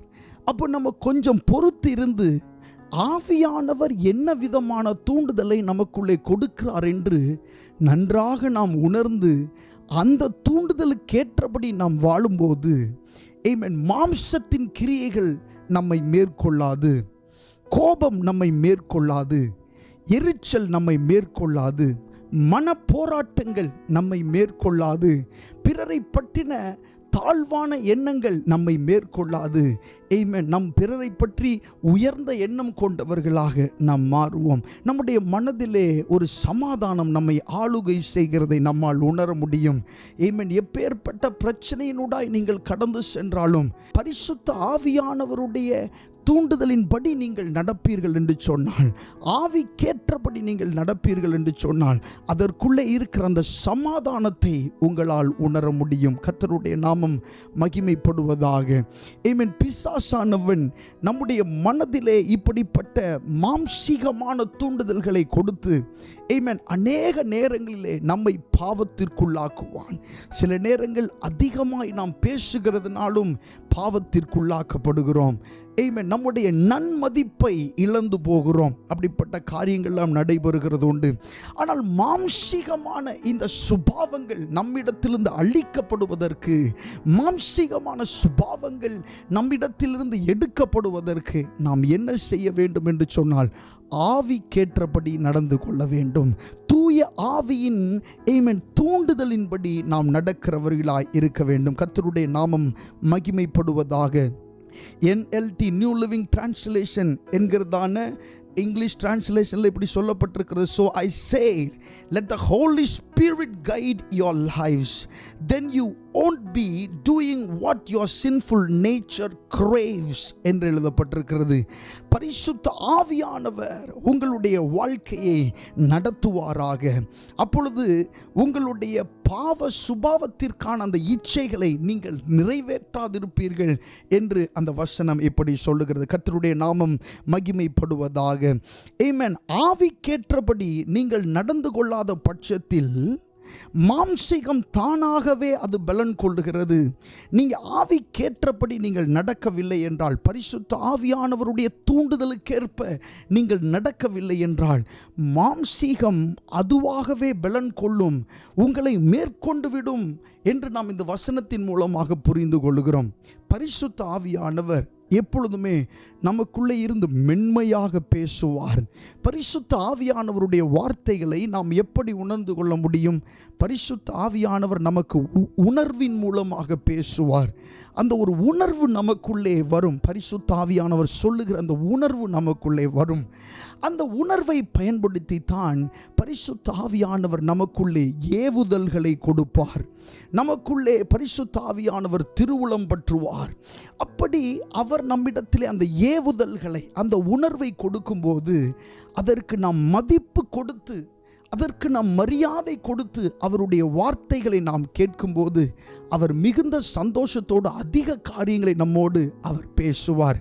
பரிசுத்த ஆவியானவரை துக்கப்படுத்தாதிருங்கள் என்று வேதத்தில் ஒரு வசனம் இருக்கிறதை பார்க்கிறோம். பரிசுத்த ஆவியானவர் ரொம்ப சென்சிட்டிவ் ஆனவர், மிகவும் உணர்வு பூர்வமானவர். ஆமென். நீங்கள் நினைத்தால் அவரை சந்தோஷப்படுத்த முடியும், நீங்கள் நினைத்தால் அவரை துக்கப்படுத்த முடியும். ஆனால் நீங்கள் எதை அவருக்கு கொடுக்க போகிறீர்கள் என்பதை நீங்கள் தீர்மானிக்க வேண்டும். உங்களுக்குள்ளே வாசமாயிருக்கிற அந்த பரிசுத்த ஆவியானவரை சந்தோஷப்படுத்த, மகிழ்விக்க, ஆமென், உங்களுடைய கிரியைகளினாலே, உங்களுடைய சுபாவத்தினாலே அவரை சந்தோஷப்படுத்த நீங்கள் ஆசை உள்ளவர்களாய் இருக்க வேண்டும். கர்த்தருடைய நாமம் மகிமைப்படுவதாக. பரிசுத்த ஆவியானவருடைய தூண்டுதலுக்கேற்ப நீங்கள் நடக்கும் பொழுது, ஆமென், மாம்சத்தின் கிரியைகளை நீங்கள் மேற்கொள்ளுகிறவர்களாய் இருக்கிறீர்கள். பரிசுத்த ஆவியானவர் உங்களுக்கு உணர்வை கொடுப்பார், தூண்டுதல்களை கொடுப்பார். மகனே, மகளே, இதை பேசாதே, இதை சொல்லிவிடாதே, இந்த நேரத்தில் நீ ஜெபித்து விடு, வேதத்தை வாசித்து விடு என்கிற தூண்டுதல்களை உங்களுக்கு கொடுக்கும்போது, அந்த ஏவுதல்களுக்கு நீங்கள் செவி சாய்த்து கீழ்ப்படிந்து அதை செய்யும்போது, ஆமென், மாம்சீகத்தின் கிரியைகள் உங்களுக்குள்ளே பலன் இல்லாமல் போகிறது. ஆவியானவர் உங்களை நடத்துகிறவராயிருக்கிறார். கர்த்தருடைய நாமம் மகிமைப்படுவதாக. ரோமருக்கு எழுதின நிருபம் 8ஆம் அதிகாரம் 13ஆம் வசனத்திலே இப்படி சொல்லப்பட்டிருக்கிறது, மாம்சத்தின்படி பிழைத்தால் சாவீர்கள், ஆவியினாலே சரீரத்தின் செய்கைகளை அழித்தால் பிழைப்பீர்கள். மாம்சத்தின்படி பிழைத்தால் சாவீர்கள், ஆவியினாலே சரீரத்தின் செய்கைகளை அழித்தால் பிழைப்பீர்கள் என்று எழுதப்பட்டிருக்கிறது. பாருங்க, ஆவியினாலே சரீரத்தின் செய்கைகளை நாம் அழிக்க வேண்டும். பரிசுத்த ஆவியின் தூண்டுதலினாலே நம்முடைய சரீரத்தில் காணப்படுகிற செய்கைகளை நாம் என்ன செய்ய வேண்டும்? அழிக்க வேண்டும். ஆவியானவர் தருகிற அந்த தூண்டுதல்களை கொஞ்சம் நல்லா கவனித்து பார்த்தீங்கன்னா அவர் நல்ல தூண்டுதல்களை, நல்ல ஏவுதல்களை உங்களுக்கு தருவார். அதை செய்ய நீங்கள் துவங்கும் போது மாம்சிகம் பலவீனப்படும். பிசாசை நீங்கள் மேற்கொள்வதற்கு நீங்கள் செய்ய வேண்டியது என்ன? ஆமென். வேதத்தில் சொல்லப்பட்டிருக்கிறது, பிசாசுக்கு எதிர்த்து நில்லுங்கள், அப்பொழுது அவன் உங்களை விட்டு என்ன செய்வான்? ஓடி போவான். ஆமென். எத்தனை காலங்கள் தான் இன்னும் அவன் உங்களை துரத்தி கொண்டே இருப்பான்? தேவனுடைய பிள்ளைகளாய் இருந்து இன்னும் எத்தனை காலம் அவனுக்கு பயந்து நீங்கள் ஓடிக்கொண்டிருப்பீர்கள்? வேதத்திலே வசனம் சொல்லுகிறது, பிசாசுக்கு என்ன செய்யணுமாம்? எதிர்த்து நில்லுங்கள். பிசாசுக்கு எதிர்த்து நில்லுங்கள், அப்பொழுது அவன் உங்களை விட்டு என்ன செய்வான்? ஓடி போவான். ஹல்லேலூயா. உங்களை பயப்படுத்துகிற சத்துருவை நீங்கள் பயப்படுத்த முடியும். ஆமென். உங்களை விரட்டுகிற சத்துருவை நீங்கள் விரட்ட முடியும். அதற்கு என்ன செய்யணும்? அவனுக்கு எதிர்த்து நிற்கணும். ஹல்லேலூயா. அவனுக்கு எதிர்த்து நிற்கணும். இன்றைக்கு பிரசங்கிக்கிற இந்த பிரசங்கத்தின் அடிப்படையில் சொன்னான், கர்த்தருடைய தூண்டுதலுக்கு நீங்கள் கீழ்ப்படுகிறதின் மூலமாக பிசாசுக்கு நீங்கள் எதிர்த்து நிற்க முடியும். ஹல்லேலூயா. கர்த்தருடைய தூண்டுதலுக்கு நீங்கள் கீழ்ப்படுகிறதினாலே, கர்த்தருடைய சத்தத்திற்கு நீங்கள் கீழ்ப்படுகிறதினாலே பிசாசுக்கு நீங்கள் என்ன செய்ய முடியும்? எதிர்த்து நிற்க முடியும். கர்த்தருடைய நாமம் மகிமைப்படுவதாக. அடுத்த ஒரு வசனத்தை வாசிக்கலாம். ரோமருக்கு எழுதின நிருபம் 8ஆம் அதிகாரம் 5, 6 ஆகிய வசனங்களை வாசிக்கலாம். ரோமருக்கு எழுதின நிருபம் 8ஆம் அதிகாரம் 5, 6 வாசிக்கலாம். அன்றியும் மாம்சத்தின்படி நடக்கிறவர்கள் மாம்சத்துக்குரியவைகளை சிந்திக்கிறார்கள், ஆவியின்படி நடக்கிறவர்கள் ஆவிக்குரியவைகளை சிந்திக்கிறார்கள். மாம்ச சிந்தை மரணம், ஆவியின் சிந்தையோ ஜீவனும் சமாதானமுமாம். மாம்ச சிந்தை மரணம், ஆவியின் சிந்தையோ ஜீவனும் சமாதானமுமாம். இந்த வசனத்தில் சொல்லப்பட்டிருக்கிறது, மாம்சத்தின்படி நடக்கிறவர்கள் மாம்சத்திற்குரியவைகளை சிந்திக்கிறார்கள். மாம்சத்தின்படி நடக்கிறவர்கள் என்ன செய்கிறாங்க? மாம்சத்துக்குரியவைகளை தான் அவங்க சிந்திக்கிறாங்க. அவர்களுக்கு உகந்த காரியம், அவர்களுக்கு வேண்டப்பட்ட காரியம், அவர்களுக்கு தேவையான காரியத்தை மட்டும்தான் அவர்கள் என்ன செய்கிறார்கள்? சிந்திக்கிறார்கள். ஆனால் ஆவியின்படி நடக்கிறவர்கள் ஆவிக்குரியவைகளை சிந்திக்கிறார்கள். தூய ஆவியானவருடைய, பரிசுத்த ஆவியானவருடைய ஆமென் வழி நடத்துதலின்படி நடக்கிறவர்கள் என்ன செய்கிறார்கள்? ஆவிக்குரிய காரியங்களை சிந்திக்கிறார்கள். ஆமென். நீங்கள் பரிசுத்த ஆவியானவருடைய வார்த்தைக்கு, அவருடைய தூண்டுதலுக்கு, அவருடைய ஏவுதலுக்கு நீங்கள் கீழ்ப்படிய வேண்டும் என்றால், நீங்கள் பரிசுத்த ஆவியானவருக்கேற்ற பாதையில் நடக்க வேண்டும். அப்போது தான் நீங்கள் பரிசுத்த ஆவியானவருக்கேற்ற காரியங்கள் என்ன செய்ய முடியும்? செய்ய முடியும். மாம்சத்தில் நடக்கிறவர்களாய் இருந்தால் நாம் தேவனுக்கு பிரியமுள்ளவர்களாய் இருக்க முடியாது. 6வது வசனத்தில் வாசிக்கிற மாம்ச சிந்தை மரணம் என்று சொல்லப்பட்டிருக்கிறது, ஆவியின் சிந்தையோ ஜீவனும் சமாதானமுமாம். மாம்ச சிந்தை மரணம். மரணம் என்பது என்ன? ஆவிக்குரிய மரணம். ஆவிக்குரிய மரணம் நம் எல்லாருக்கும் நன்றாய் தெரியும். ஆண்டவர் ஆதாமையும் ஏவாளையும் சிருஷ்டித்த அந்த தோட்டத்தில் கொண்டு வந்த போது அவர்களிடத்தில் ஆண்டவர் சொன்னார், இந்த தோட்டத்தில் இருக்கிற எல்லா விருட்சங்களின் கனிகளை நீ புசிக்கலாம், ஆனால் இந்த தோட்டத்தின் நடுவில் இருக்கிற இந்த நன்மை தீமை அறியத்தக்க இந்த விருட்சத்தின் கனியை புசிக்க கூடாது என்று ஆண்டவர் அவனுக்கு கட்டளையிட்டார். அப்படி புசித்தா என்ன ஆகும்? நீ சாகவே சாவாய் என்று ஆண்டவர் சொன்னார். ஆனால் அவர்கள் புசித்தார்கள், அவர்கள் சாகவில்லை. நிறைய பேருக்கு இன்றைக்கி சந்தேகம் அதுதான், ஏன் அந்த விருட்சத்தின் கனியை புசிச்சப்போ சாகலை? ஆண்டவர் சாவீர்கள் என்று தானே சொன்னார், ஏன் சாகலை அப்படின்னு. ஆண்டவர் எந்த சாவை குறிப்பிட்டிருந்தார் என்று சொன்னால், ஆமென், ஆவிக்குரிய மரணத்தை குறித்து அந்த இடத்துல ஆண்டவர் சொல்லியிருந்தார். மாம்சீக மரணம் அல்ல, ஆவிக்குரிய மரணம். ஒரு மனுஷன் பாவம் செய்யும்போது அவனுக்குள்ளே இருக்கிற ஒரு ஆவிக்குரிய மரணம் சம்பவிக்கிறது.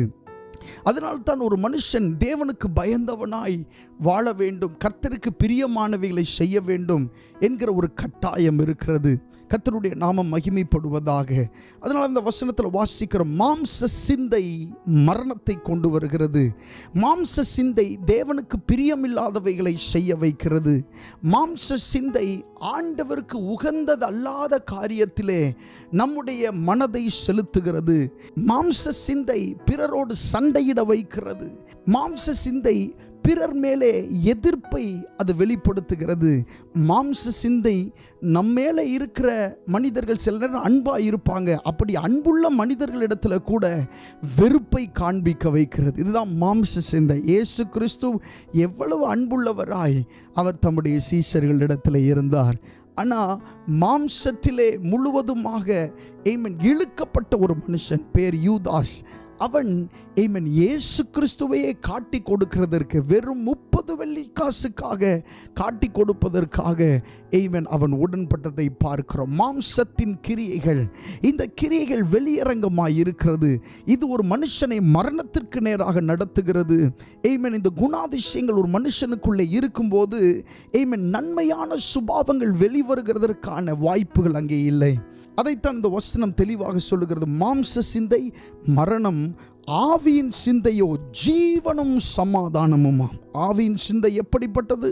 அது ஜீவனும் சமாதானமும் என்று சொல்லப்பட்டிருக்கிறது. ஆவியின் சிந்தையின்படி, ஆவியானவருடைய நடத்துதலின்படி நீங்கள் நடக்கும் பொழுது ஒரு பரலோக சமாதானம் உங்களை நிரப்புகிறதை உங்களால் நன்றாக என்ன செய்ய முடியும்? உணர முடியும். கர்த்தருடைய நாமம் மகிமைப்படுவதாக. கலாத்தியருக்கு எழுதின நிருபத்திலே 5ஆம் அதிகாரம் 17வது வசனத்திலே நாம் வாசித்தோம். அந்த வசனம் இப்படி சொல்லுகிறது: மாம்சம் ஆவிக்கு விரோதமாகவும் ஆவி மாம்சத்துக்கு விரோதமாகவும் இச்சிக்கிறது. நீங்கள் செய்ய வேண்டும் என்று இருக்கிறவைகளை செய்யாதபடிக்கு இவைகள் ஒன்றுக்கொன்று விரோதமாக இருக்கிறது. உங்களுக்குள்ளே இருக்கிற மாம்சமும் உங்களுக்குள்ளே இருக்கிற ஆவியும் ஒன்றுக்கொன்று விரோதமாக இருக்கிறது. பாருங்க, ஒரு மனுஷன் ஒருவன், அவனுக்குள்ளே மாம்சிகத்தின் கிரியைகளும் இருக்கிறது, ஆவிக்குரிய காரியங்களும் அவனுக்குள்ளே இருக்கிறது. இந்த இரண்டும் ஒன்றுக்கொன்று என்ன செய்கிறது? போராடுகிறது, ஒன்றுக்கொன்று விரோதமாக இருக்கிறது. ஆவி சொல்லுகிறது ஜெபம் பண்ணு, ஆவி சொல்லுகிறது அமைதியாயிரு, ஆவி சொல்லுகிறது ஆண்டவரை தேடு, வேதத்தை வாசி, தியானி, நேரம் செலவழித்து ஆண்டவருடைய சமூகத்தில் ஜெபம் பண்ணுன்னு ஆவி ஒரு பக்கம் சொல்ல, மாம்சம் ஒரு பக்கம் சொல்லுது, இல்லை உன்னால் ஜெபிக்க முடியலை, உனக்கு ரொம்ப டயர்டாக இருக்கு, நீ கொஞ்ச நேரம் தூங்கலாம், நீ கொஞ்ச நேரம் ரெஸ்ட் எடுக்கலாம் அப்படின்னு மாம்சம் ஒரு பக்கம் என்ன செய்கிறது? சொல்லுகிறது. அது மட்டுமா சொல்லுது? மாம்சம் என்னெல்லாம் சொல்லுது? உங்களை யாராவது ஒரு மாதிரி பார்த்தா போதும், உன் மேலே தான் அவன் கோபமாக இருக்கான், உன் மேலே தான் அவன் கோபமாக இருக்கான்னு சொல்லி அவங்களுக்கு விரோதமாக உங்களை பேச வைக்குது. ஆமென். அவங்க கோபமே பட்டிருக்க மாட்டாங்க, ஆனால் உங்களுக்குள்ளே இருக்க மாம்சம் உங்களை அப்படி என்ன செய்யும்? யோசிக்க வைக்கும். அப்படிப்பட்ட ஒரு யோசனைக்குள்ளாக உங்களை கொண்டு போகும், உங்களை கோபப்படுத்தும், உங்களை சண்டையிட வைக்கும். ஆமென். தகாத வார்த்தைகளை, ஆண்டவரை புகழுகிற இந்த வாயிலிருந்து தகாத வார்த்தைகளை வர வைக்கும். இதெல்லாம் மாம்சத்தின் கிரியைகள். ஆமென். தேவனுக்கு உகந்தது அல்லாத வார்த்தைகளை பேச வைக்கும். அப்புறம் பேசினதுக்கு அப்புறம் உட்கார்ந்து நம்ம யோசித்து கொண்டிருப்போம், இதையெல்லாம் நானா பேசினேன், இப்படியெல்லாம் நானா செஞ்சேன் அப்படின்னு சொல்லி நம்ம என்ன செய்வோம்? யோசித்து கொண்டிருப்போம். இதெல்லாம் மாம்சத்தின் கிரியைகள். பாருங்க, ஆண்டவருக்கு விரோதமான பாவங்களை செய்ய வைக்கும் இந்த மாம்சத்தின் கிரியைகள். ஆண்டவருக்கு எதெல்லாம் விரோதம்னு இருக்கோ எல்லாவற்றிலும் இந்த மாம்சம் என்ன செய்யும்? நம்மை செய்ய வைக்கும். அதனால இந்த மாம்சம் ஆவியும் எப்பொழுதும் ஒன்றுக்கு ஒன்று விரோதமாக இருக்கிறது. நாம் செய்ய வேண்டும் என்று இருக்கிறவைகளை செய்யாதபடிக்கு இவைகள் ஒன்றுக்கொன்று விரோதமாக இருக்கிறது. நம்ம என்ன செய்யணுமோ அதை செய்யக்கூடாதபடிக்கு இவைகள் தடையாக இருக்கிறது. நமக்குள்ளே இருக்கிற ஒரு 2 பிரமாணத்தை பாருங்க. ஒரு மனுஷனுக்குள்ள, உங்களுக்குள்ள, எனக்குள்ள தனிப்பட்ட முறையில் உள்ளே இருக்கிற இந்த 2 பேர். இந்த சம்பவத்தை கொஞ்சம் யோசிச்சு பாருங்க. பழைய ஏற்பாட்டில் ரெபெக்காள் அவள் கர்ப்பவதியாக இருக்கும்போது அவளுக்குள்ள ரெண்டு குழந்தைகள் இருந்தது.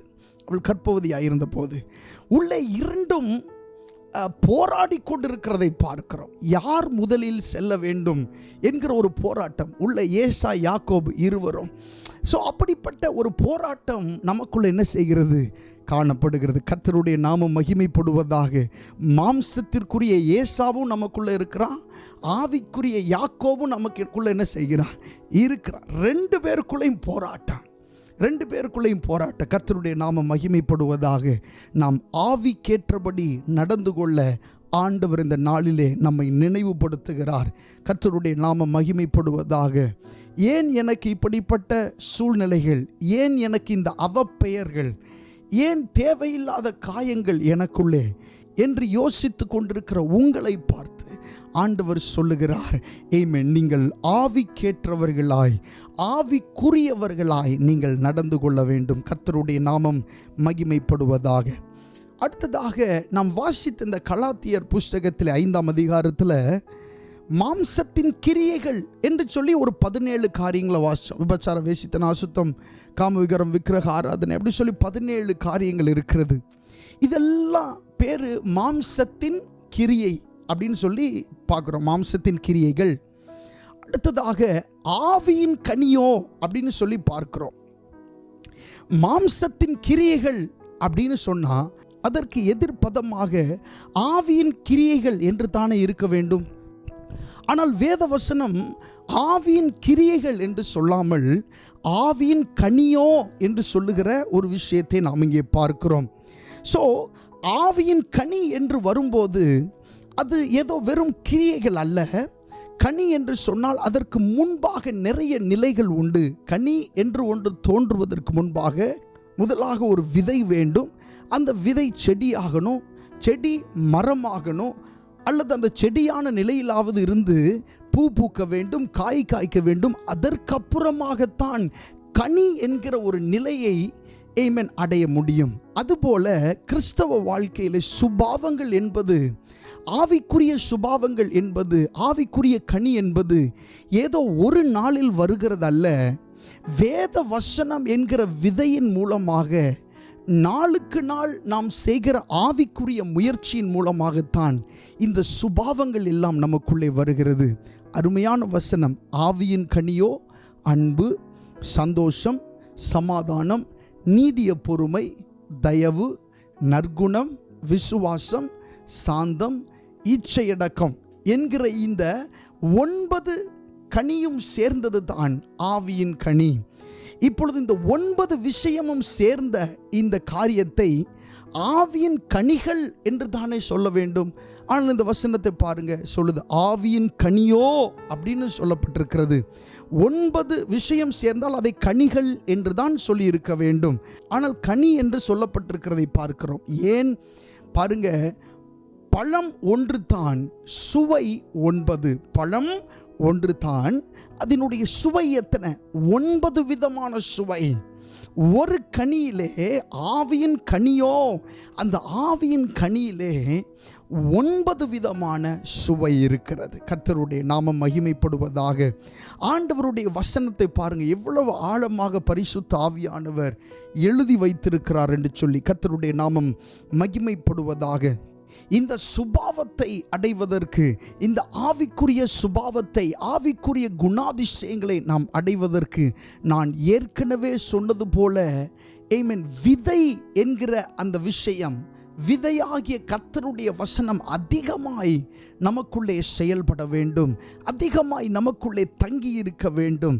அனுதினமும் தாகத்தோடு ஆமென் கர்த்தருடைய வசனத்தை நாம் வாசிக்க வேண்டும். வேத புஸ்தகத்தோடு நீங்கள் எந்த அளவுக்கு நெருக்கம் பாராட்டுகிறீர்களோ அந்த அளவுக்கு வேத புஸ்தகமும் உங்களோடு நெருக்கம் பாராட்டும். ஹல்லேலூயா. அது உங்களை தழுவிக்கொள்ளும், அது உங்களை அணைத்து கொள்ளும். கர்த்தருடைய வசனம் சாதாரணமானதல்ல. ஆமென். கர்த்தருடைய வசனம் ஜீவன் உள்ளது என்று வேதத்தில் வாசிக்கிறோம். தேவனுடைய வார்த்தையானது ஜீவனும் வல்லமையும் உள்ளதாயும், இருபுறமும் கருக்குள்ள எந்த பட்டயத்திலும் கருக்கானதாயும், ஆத்துமாவையும் ஆவியையும் கணுக்களையும் ஊனையும் பிரிக்கத்தக்கதாக உருவ குத்துகிறதாயும், இருதயத்தின் நினைவுகளையும் யோசனைகளையும் வகையறுக்கிறதாயும் இருக்கிறது என்று வேதத்திலே சொல்லப்பட்டிருக்கிறது. ஆமென். தேவனுடைய வார்த்தையானது எப்படிப்பட்டது? ஜீவனும் வல்லமையும் உள்ளது. ஹல்லேலூயா. ஆமென். தேவனுடைய வார்த்தை ஜீவன் உள்ளதா இருக்கிறது. அந்த ஜீவனுள்ள வார்த்தையோடு ஒரு மனுஷன் தொடர்பு கொள்ளும் போது ஆமென், அது உயிர் உள்ளதா இருக்கிறபடியினாலே உங்களுடைய நினைவுகளை அது அறிந்து கொள்ளும்.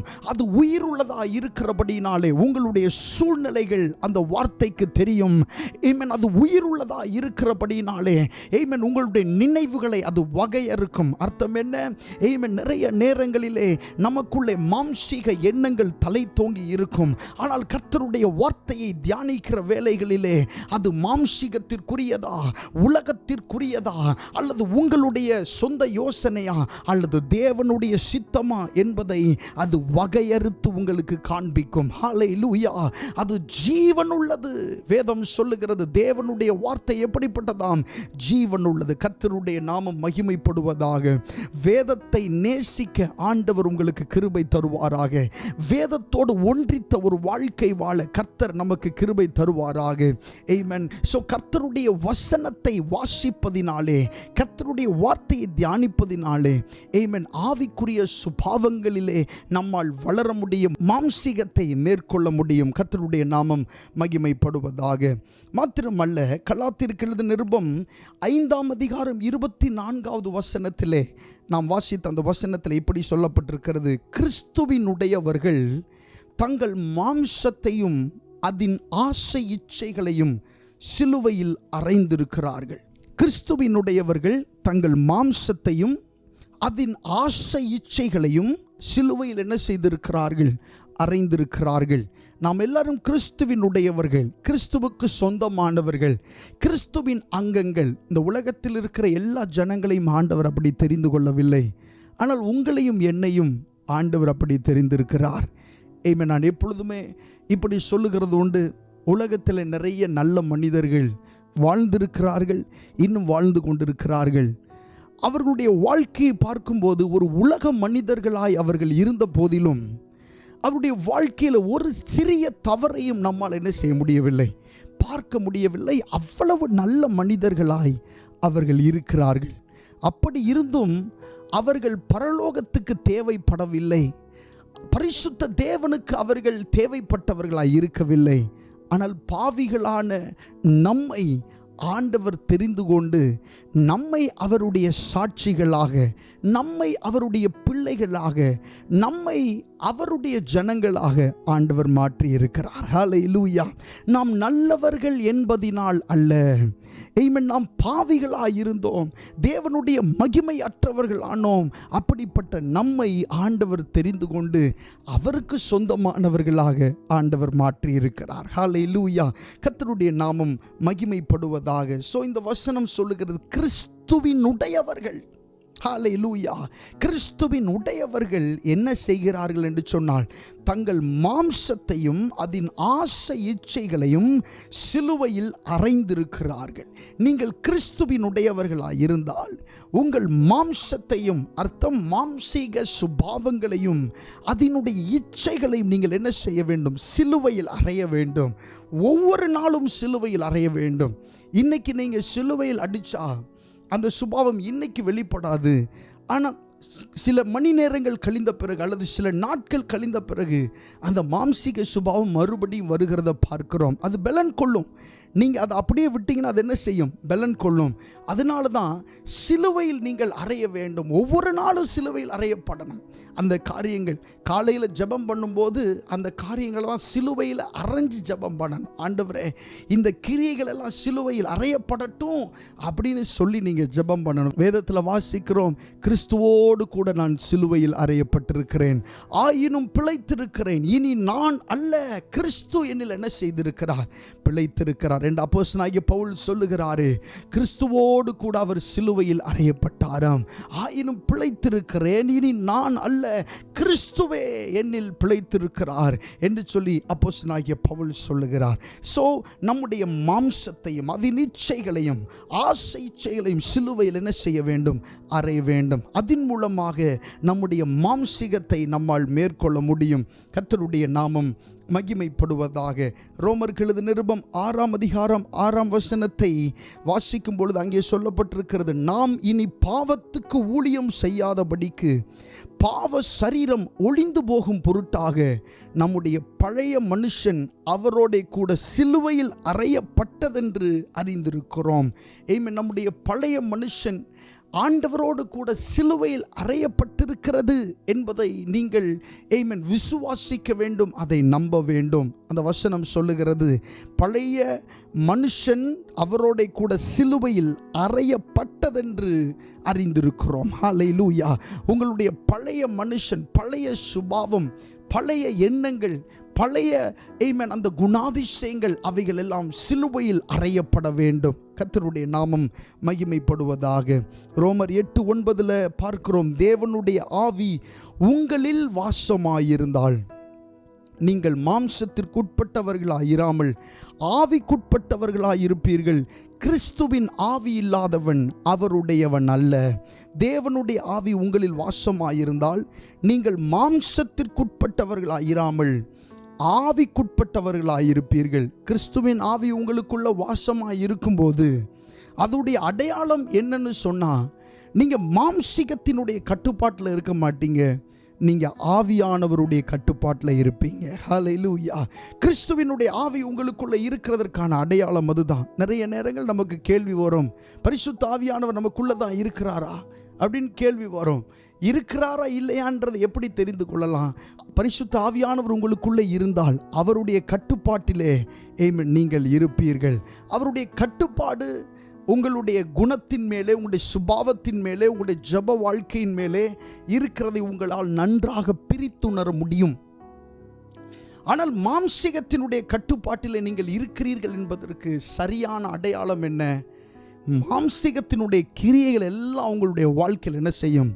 வெளிப்படும். ஒரு மனுஷன்ட்ட பேசும்போதும் உங்களுடைய குடும்பத்தில் நடந்து கொள்ளுகிற விதம் எல்லாவற்றிலும் தெரியும். ஹல்லேலூயா. உங்களுடைய பேச்சில் தெரியும், உங்களுடைய பார்வையில் தெரியும், நீங்கள் மாம்சத்திற்குரியவர்களா ஆவிக்குரியவர்களா என்று சொல்லி. ஆவியானவருக்கு உங்களை முழுவதும் விட்டு கொடுங்கள். ஆவியானவருக்கு உங்களை முழுவதும் விட்டு கொடுங்கள். எல்லாவற்றையும் உங்களுடைய எதிர்காலம், உங்களுடைய குடும்பம், நீங்கள் செய்து கொண்டிருக்கிற வேலை அனைத்தையும் பரிசுத்த ஆவியானவருக்கு நீங்கள் விட்டு கொடுங்கள். நாம் இயேசு கிறிஸ்துவுக்கு நம்முடைய முழுமையையும் நாம் என்ன செய்ய வேண்டும்? கொடுக்க வேண்டும். நம்முடைய எல்லாவற்றையும் அவர் எதிர்பார்க்கிறார். ஆண்டவர் நம்முடைய இருதயத்தில் முதலிடத்தை கேட்பவர் அல்ல, அல்லது இரண்டாவது இடத்தை கேட்பவர் அல்ல. முதலிடத்தையும் இரண்டாவது இடத்தையும் அல்ல ஆண்டவர் நம்மிடத்தில் கேட்கிறது. என் மகனே, உன் இருதயத்தை எனக்கு தா என்று கேட்கிறார். அர்த்தம், உன்னோட முழு இருதயமும் எனக்கு வேண்டும் என்று கேட்கிறார். ஹல்லேலூயா.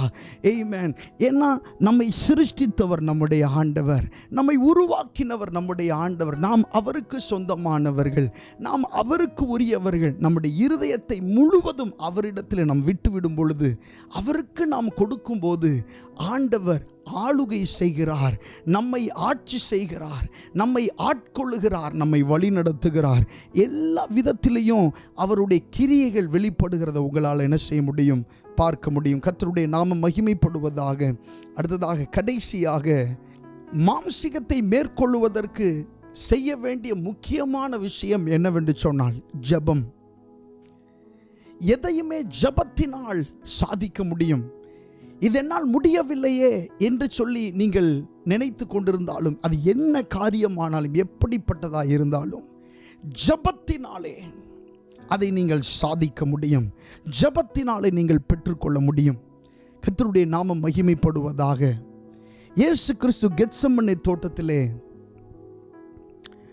அவர் போய் ஜெபிக்க போனார் தம்முடைய சீஷர்களோடு.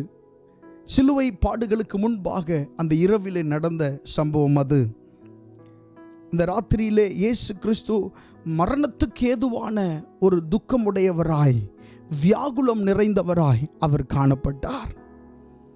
அவர் ஆண்டவரிடத்திலே, பிதாவினிடத்தில் ஜெபிக்கும் போது இப்படி சொல்லி ஜெபித்தார், இந்த பாத்திரம் என்னை விட்டு நீங்க கூடுமானால் நீங்கி போகட்டும் என்று சொல்லி அவர் ஜெபம் பண்ணினார். ஆகிலும் என்னுடைய சித்தத்தின்படி அல்ல, உம்முடைய சித்தத்தின்படியே ஆக கடவுது என்று சொல்லி அவர் ஜெபம் பண்ணினார்.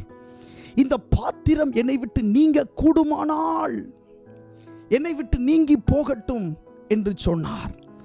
ஏன் இயேசு கிறிஸ்து அந்த வார்த்தையை சொன்னார்? ஏனென்றால் இயேசு கிறிஸ்து சுமந்த பாரம் என்பது ஏதோ ஒரு மனுஷனுடைய பாரத்தை அல்ல, இந்த உலகத்தின் பாவத்தை அவர் சுமந்து தீர்க்க போகிற ஒரு வேலை அவருக்கு வந்தது. பாருங்க, ஒரு மனுஷனுக்காக நீங்க உடன்படலாம். ஒருவேளை ஒரு மனுஷன் வாங்கின கடனை அடைப்பதற்கு நீங்கள் முற்பட்டு அந்த கடனை அடைக்கலாம், அல்லது 2 பேருக்காக கூட நீங்கள் அதை செய்யலாம். ஆனால் உலகத்தில் இருக்கிற எல்லா மனிதர்களுடைய கடனையும் அடைக்க வேண்டும் என்கிற ஒரு நிலை உங்களுக்கு வறுமையானால் அது உங்களால் சிந்தித்து பார்க்க முடியாதது.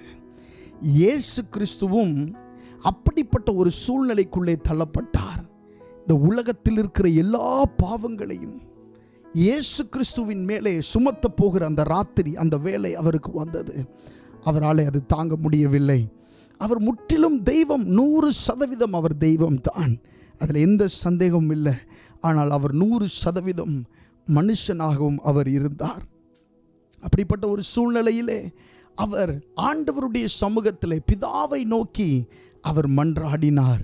மன்றாடிவிட்டு வந்து தம்முடைய சீஷர்களை பார்த்தார். அவருடைய கண்கள் நித்திரை மயக்கமாக இருந்தது. அவர்களை பார்த்து சொன்னார், பாருங்க ஒரு வார்த்தை, ஆமென், 1 மணி நேரமாவது விழித்திருக்க கூடாதா என்று சொல்லி ஆண்டவர் அவர்களை பார்த்து கேட்டார். ஆமென், 1 மணி நேரமாவது ஜெபிக்க கூடாதா அப்படின்னு ஆண்டவர் கேட்டார். அவர்களிடத்தில் ஆண்டவர் சொன்னார், ஆவி உற்சாகம் உள்ளது தான், மாம்சமோ பலவீனம் உள்ளது. மத்தேயு 26:41 அந்த வசனம் சொல்லப்பட்டிருக்கிறது. ஆவி உற்சாகம் உள்ளது தான், மாம்சமோ எப்படிப்பட்டது? பலவீனம் உள்ளது என்று சொல்லி அந்த சீஷர்களிடத்திலே சொன்னார். அர்த்தம் என்ன? நிறைய நேரங்களில் மாம்சம் மேற்கொள்ளும். இந்த உலகத்தின் பாவத்தை சுமந்து தீர்க்க முடியாது அப்படின்னு சொல்லி இயேசு கிறிஸ்துவை அது மேற்கொள்ள பாச்சு. அவர் போய் ஜெபம் பண்ண போயிட்டாரு. நீங்கள் ஜெபத்தில் போய் நீங்கள் முழங்கால் படியிட்டீர்கள் என்று சொன்னால் அப்போ உங்களுக்கு தெரியும், ஆமென், ஆவி உற்சாகம் உள்ளது தான், மாம்சம் பலவீனம் உள்ளது என்று சொல்லி. ஆவி உற்சாகம் உள்ளது தான், மாம்சம் பலவீனம் உள்ளது என்று சொல்லி. ஸோ இந்த மாம்சத்தை பலவீனமாக்குகிற இடம், ஆமென், ஜெபஸ்தலம். இந்த மாம்சத்தை பலவீனமாக்குகிற இடம் தான் நீங்கள் ஜெபம் பண்ணுகிற இடம். நீங்கள் முழங்கால் போட்டு ஜெபம் பண்ணும்போது உங்களுடைய மாம்சீகத்தின் கிரியைகள் பலவீனமாக்கப்படும். நீங்கள் முழங்கால் படிட்டு ஆண்டவருடைய சமூகத்தில் கதறும்போது, ஆமென், உங்களுக்குள்ளே இருந்து செயல்படுகிற, ஆமென், உங்களை ஒடுக்க நினைக்கிற, உங்களை தடுக்க நினைக்கிற எல்லா மாம்சத்தின் கிரியைகளும் இயேசுவின் நாமத்தினால் அந்த இடத்துல என்ன செய்யப்படும்? கட்டப்படும். ஹல்லேலூயா. ஆவி உற்சாகமாகும், மாம்சம் பலவீனமாகும். ஆமென். இயேசு கிறிஸ்து அதைத்தான் வந்து சீஷர்களிடத்தில் சொன்னார். ஆமென். ஆவி உற்சாகம் உள்ளது தான், மாம்சமோ பலவீனம் உள்ளது என்று சொன்னார். ஜெபித்து விட்டு வந்த இயேசு அதை சொன்னார். ஜெபத்திற்கு முன்பாக அதை சொல்லவில்லை, ஜெபித்து விட்டு வந்து தான் இந்த வார்த்தையை சொன்னார். ஸோ உங்களுக்குள்ளே இருக்கிற மாம்சீகம் பலவீனப்பட வேண்டும் என்று சொன்னால் நீங்க ஜெபம் பண்ணணும். ஹல்லேலூயா. ஆமென். உங்களுக்குள்ள இருக்கிற மாம்சீகம் பலவீனப்பட்டாதான் ஆவிக்குரிய சுபாவம் அங்கே வெளிப்படும், ஆவிக்குரிய காரியங்கள் அங்கே வெளிப்படும். ஒருவேளை இயேசு அந்த ராத்திரியிலே ஜெபம் பண்ணவில்லை என்றால் பெரிய பாரத்தை குறித்து யோசித்து கொண்டிருக்க நேர்ந்திருக்கும். ஆமென். ஆனால் இயேசு கிறிஸ்து அதற்கு இடம் கொடுக்கல. சொன்னார், இந்த பாத்திரம் என்னை விட்டு நீங்க கூடுமானால் நீங்கி போகட்டும்னு பிதாவின் இடத்துல சொன்னார். ஆனால் இயேசு கிறிஸ்து இந்த பூமிக்கு வந்ததற்கு காரணமே அதுதான். பாவத்தை சுமந்து தீர்க்க வேண்டும் என்று சொல்லித்தான் இயேசு கிறிஸ்து இந்த பூமிக்கு வந்தார். அந்த திட்டத்தை நிறைவேற்ற, தேவனுடைய சித்தத்தை நிறைவேற்ற உதவி செய்தது அந்த ஜெபம் தான். ஹல்லேலூயா. ஸோ உங்களுடைய மாம்சீகத்தை பலவீனமாக்கி உங்களுடைய ஆவியை உற்சாகப்படுத்துகிற இடம் வேற எதுவும் அல்ல, நீங்கள் செய்கிற ஜெபம் தான். ஹல்லேலூயா. ஸோ ஒவ்வொரு நாளும் நீங்கள் ஜெபிக்க ஜெபிக்க ஜெபிக்க தான் மாம்சீகம் பலவீனப்படும். மாம்சீகம்னு சொல்லும்போது மாம்சீகத்தின் கிரியைகள் பலவீனப்படும். ஆமென். உங்களுக்குள்ளே இருக்கிற அசுத்தமான காரியங்கள் பலவீனப்படும். உங்களுக்குள்ளே இருக்கிற எரிச்சல் பலவீனப்படும். உங்களுக்குள்ளே இருக்கிற கோபம் பலவீனப்படும். ஆமென். நீங்கள் ஜெபம் பண்ண உங்களுடைய ஆவி உற்சாகமாகும்.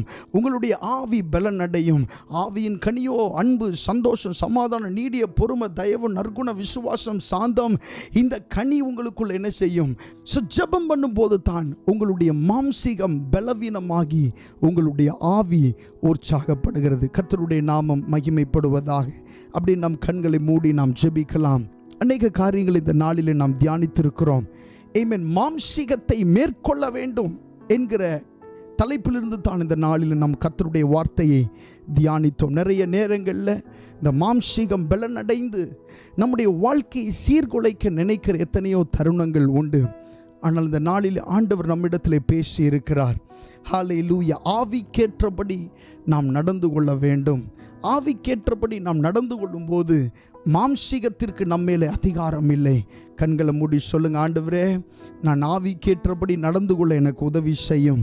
ஆவிக்கேற்றவர்களா நாங்கள் நடக்க எங்களுக்கு உதவி செய்யும். எங்களுடைய குடும்பத்தில் உள்ளவர்கள் ஆவிக்கேற்றவர்களாய் நடந்து கொள்ள உதவி செய்யும். ஹல்லேலூயா. Thank you Jesus, thank you Jesus, thank you Jesus. நாம் ஜெபிக்கலாம். நல்ல ஆண்டவரே, இந்த அருமையான ஆராதனை வேலைக்காக உமக்கு நன்றி செலுத்துகிறோம். ஆண்டவரே, இவ்வளவு நேரமும் உம்மை ஆராதித்து உம்மை பாடி மகிமைப்படுத்தி ஆண்டவருடைய வசனங்களை தியானிக்க நீர் எங்களுக்கு பாராட்டின கிருபைகளுக்காக நன்றி. ஆண்டவரே, நாங்கள் ஆவிக்குரியவர்களாக நடந்து கொள்ள நீர் எங்களுக்கு உதவி செய்யும்படியாக நாங்கள் ஜெபம் பண்ணுகிறோம்.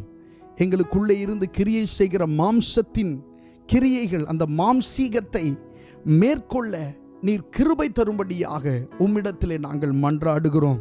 ஆண்டவரே, அநேக வசனங்களின் மூலமாக இந்த நாளிலே நீர் எங்களோடு இடைப்பட்டதற்காக உமக்கு நாங்கள் நன்றி செலுத்துகிறோம்.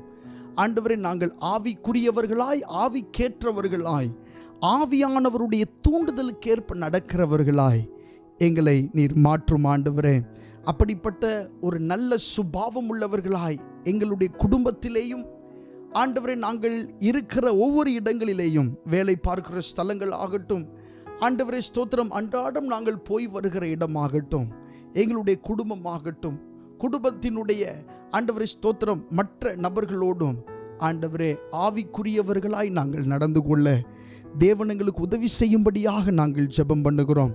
மாம்சீகத்தின் கிரியை ஜெபத்தினால் மேற்கொள்ள நீர் எங்களுக்கு உதவி செய்யும். நாங்கள் கற்றுக்கொண்ட இந்த ரகசியத்தின்படியே நாங்கள் அப்பியாசப்படுத்தி ஆண்டவரே அதன்படி நாங்கள் நடக்க எங்களுக்கு உதவி செய்யும். இந்த வசனத்தை கேட்டுக்கொண்டிருக்கிற ஒவ்வொருவருக்காக ஆண்டவரை ஜெபிக்கிறோம். அவர்களுடைய சுபாவத்திலே நல்ல மாற்றத்தை நீர் கட்டளையிட வேண்டுமாய் நாங்கள் ஜெபிக்கிறோம். ஆண்டவரே, இந்த எல்லை பட்டணத்திற்காக நாங்கள் ஜெபிக்கிறோம். இங்கே வாழ்ந்து கொண்டிருக்கிற தமிழ் ஜனங்களுக்காக நன்றி. அவர்கள் ஒவ்வொருவருடைய இரட்சிப்புக்காக நாங்கள் ஜெபிக்கிறோம். ஆண்டவரே, அவர்களை ஆண்டவரே ஸ்தோத்திரம், ஆண்டவரே உம்முடையவர்களாக நீர் பார்க்கிறீர். அவர்கள் உம்முடைய இரத்தத்தினால் கழுவப்பட்டு ஆண்டவரே ஸ்தோத்திரம் பரலோக ராஜ்யத்திற்கு பங்குள்ளவர்களாய் மாற தேவன் அவர்களுக்கு உதவி செய்ய வேண்டுமாய் நாங்கள் ஜெபிக்கிறோம். இந்த ஆராதனையில் இணைந்து கலந்து கொண்ட ஒவ்வொருவரையும் ஆசீர்வதியும். உடைய தேவைகளை சந்தியும். சரீரத்தில் நல்ல சுகத்தை கட்டளையிடும். ஆசீர்வதியும். இயேசுவின் நாமத்தில் கேட்கிறோம் நல்ல பிதாவே. ஆமேன், ஆமேன். God bless you. கர்த்தர் உங்களை ஆசீர்வதிப்பாராக. Amen.